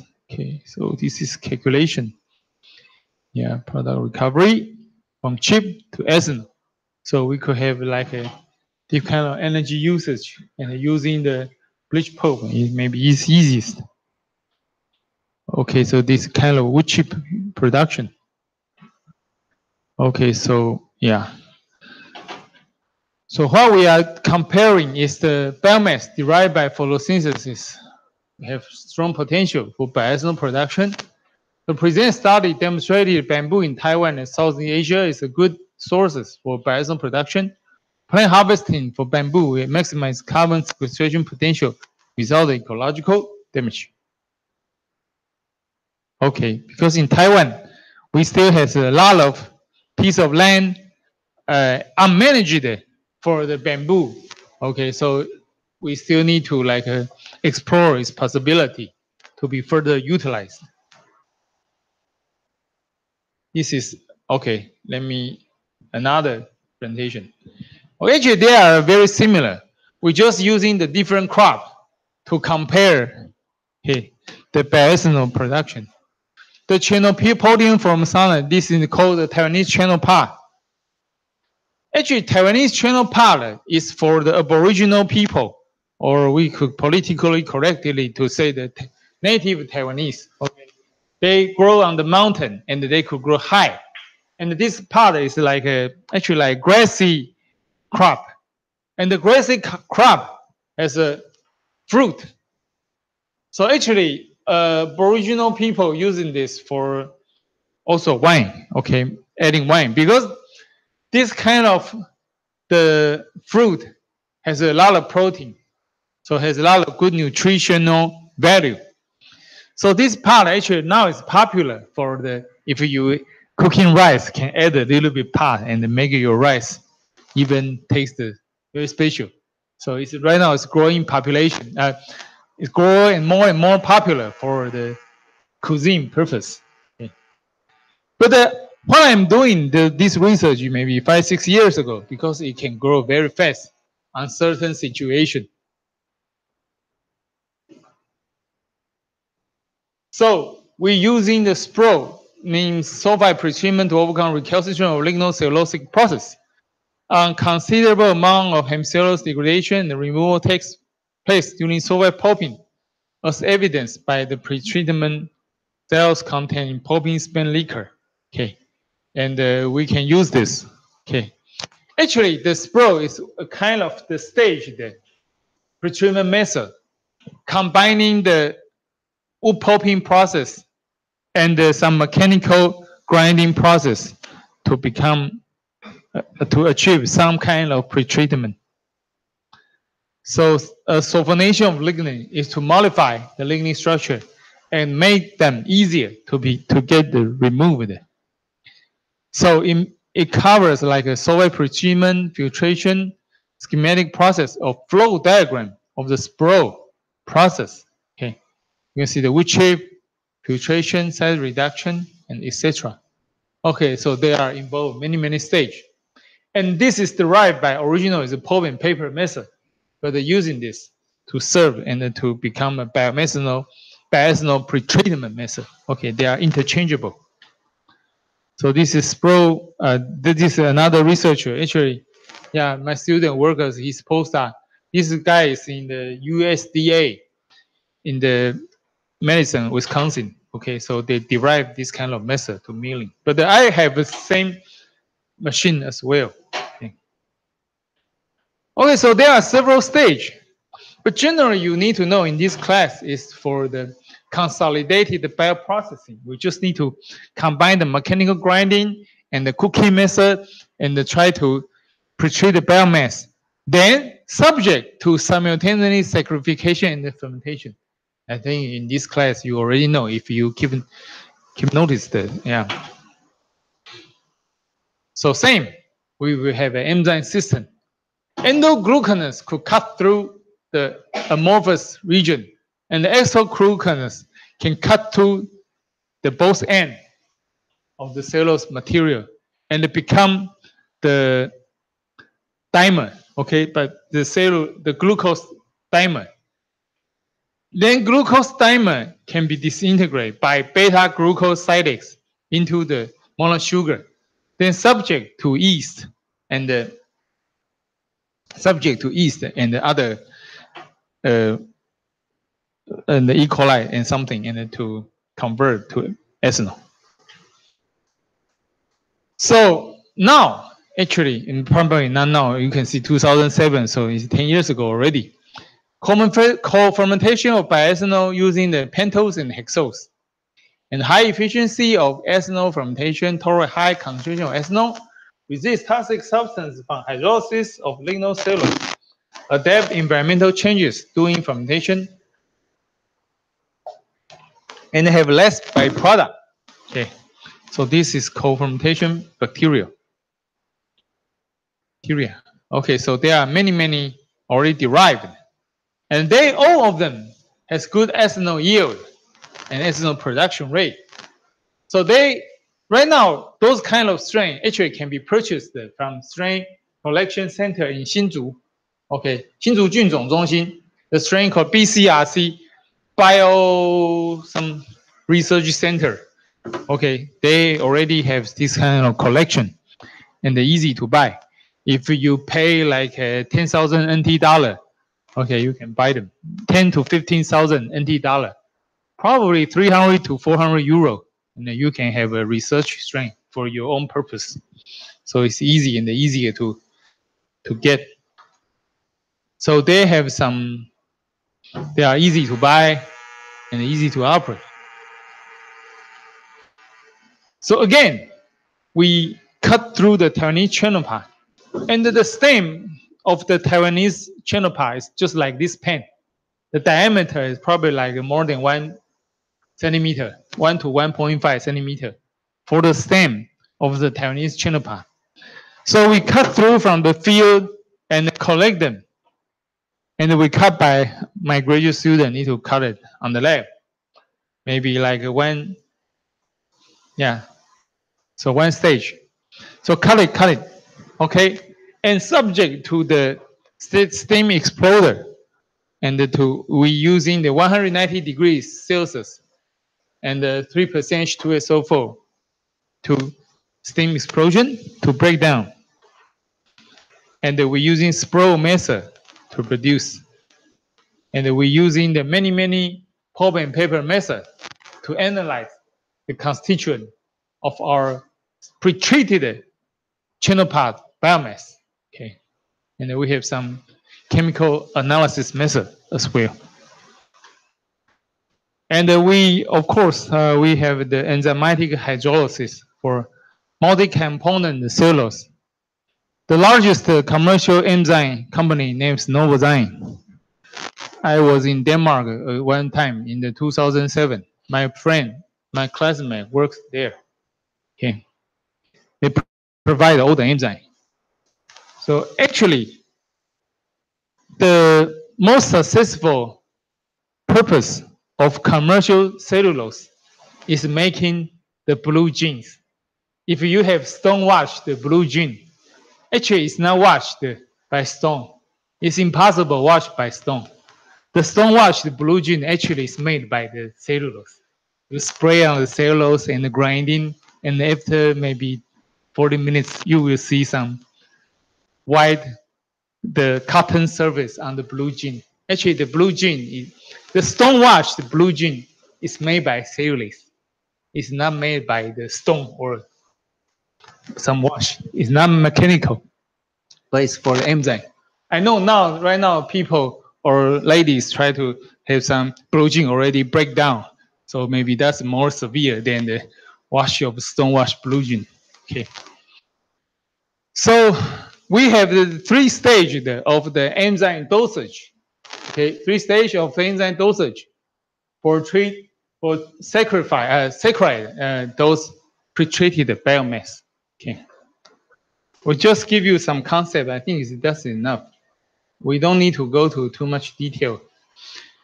And now the E. coli KO11, which is very easy to buy. I think originated from American Thai cultural collection, but now any researcher can purchase from Taiwan. It's very easy. It's not difficult, not dangerous. Bacteria can work for you. So we can check this method. Actually, doing bioethanol, this is very more interdisciplinary research because you need to know a lot of things, a little bit, like how to control your strain, and operate your strain, and the chemical analysis, mechanical analysis, wood chemistry analysis, etc. So it's very interdisciplinary, involve many things a little bit. Okay, so again, so SSCF, just running, put everything together, shake it, and watch for 12 hours. And then my graduate student can go home and then coming back the next day. So I'm happy to make my graduate student life better. Or otherwise, I will have no graduate student. So I have to design something and make them life easier. Yeah, that's my goal. So there are many analyses for the pretreated pretreated channel path, because we could because I'm a professor, we need to design everything, and with different parameter, get different result, and to see which is best and which affect what. Okay, change and variable can compare each other. So this is glucan conversion. Okay, so we just fix something, fix some parameter, change another parameter. So for 120 hours, we could check which pretreatment leads to better ethanol yield or leads to better glucose yield, which is important. Okay. This is where we are operating. It's different ethanol yield for different pretreatment.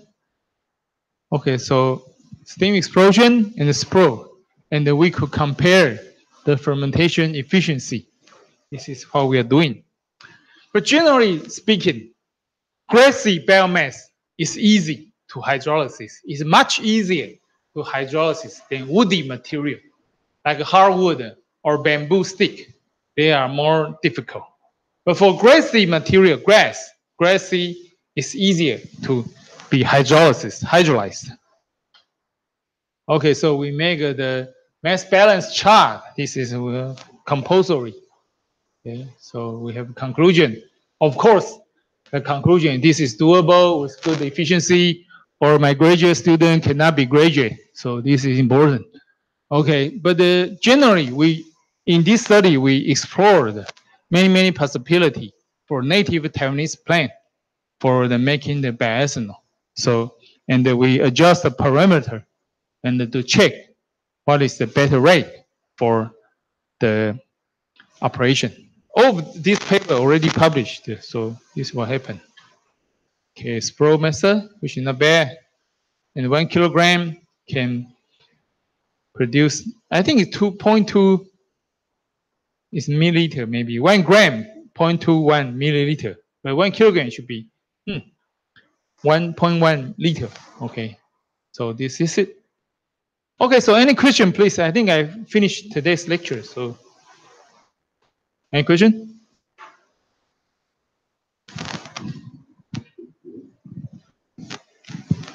来，那个吴佑少有没有来？没有哦，来了。OK， 刚是没点到你，因为周老师叫我点名。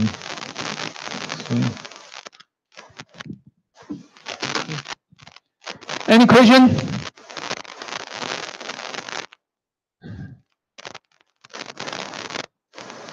So you are so kind to me. Any question? I think if you any discipline, maybe just have some brief idea is enough. I noticed there is an exam last year as well, but I think it's just more important is which step, what step. And the more important thing is the difference between the first generation biethanol and the second generation biethanol. You need to know what's the difference and why we need to do this. And it's a major step of the making biethanol. Because I have another courses in my department and we have some exam. So for exam preparation purpose, okay, for exam preparation purpose, like a silo system. What is the silo system? This may be important, okay? And I have a Chinese courses, but not only this is like an integrated forest product courses, and this page I think is important.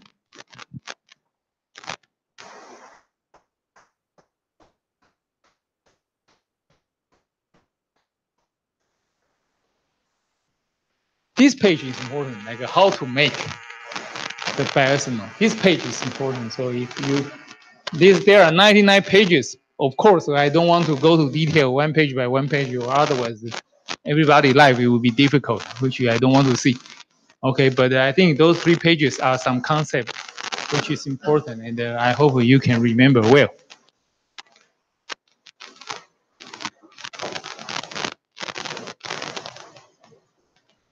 Okay, so if you are so kind to me, so I think it's good to finish this class today. So thank you very much. Yeah.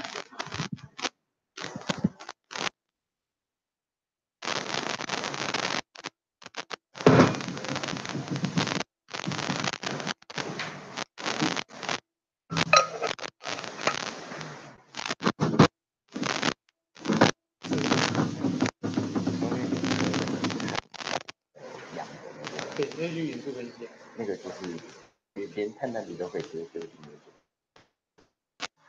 碳氮比跟丢了烘干，那直接把它烘干，烘到尽量干。原因问题是，这个要给多少？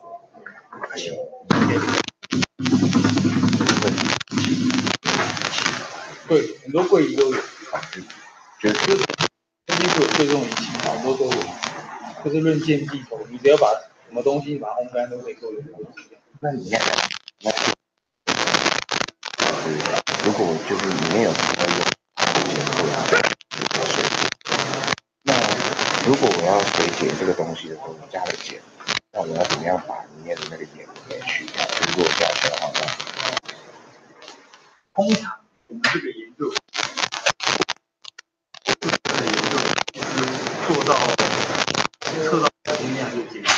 哦，因为我你真的要去掉的话，你真的要去掉，其实只有。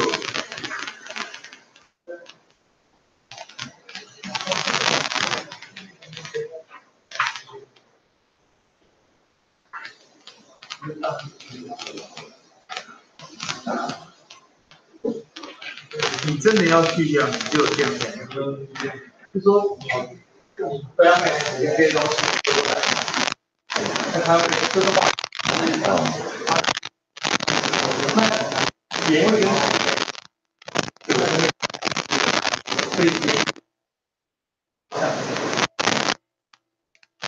做生像做生质酒精的话，就是应该是要让酒精没有水。对，这样比较舒服嘛，但是这个是继承的嘛，这个东西，所以这个东西扔掉。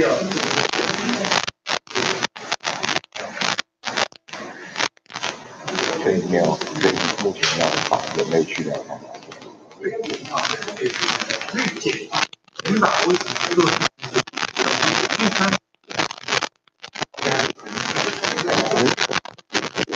像是如果是有那个，生化三减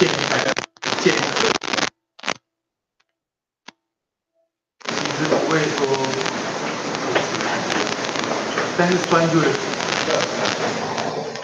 所以一般要水解这种，就是像是糖类聚合物，像是西红柿或者是一些糖类什么的，那通常都可以用必须非常用到有机溶剂就太多。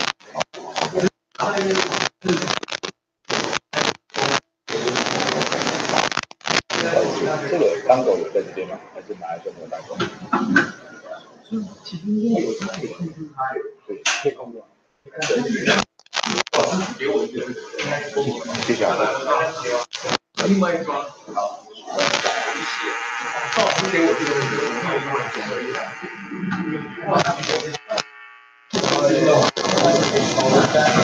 我呀，这个吧，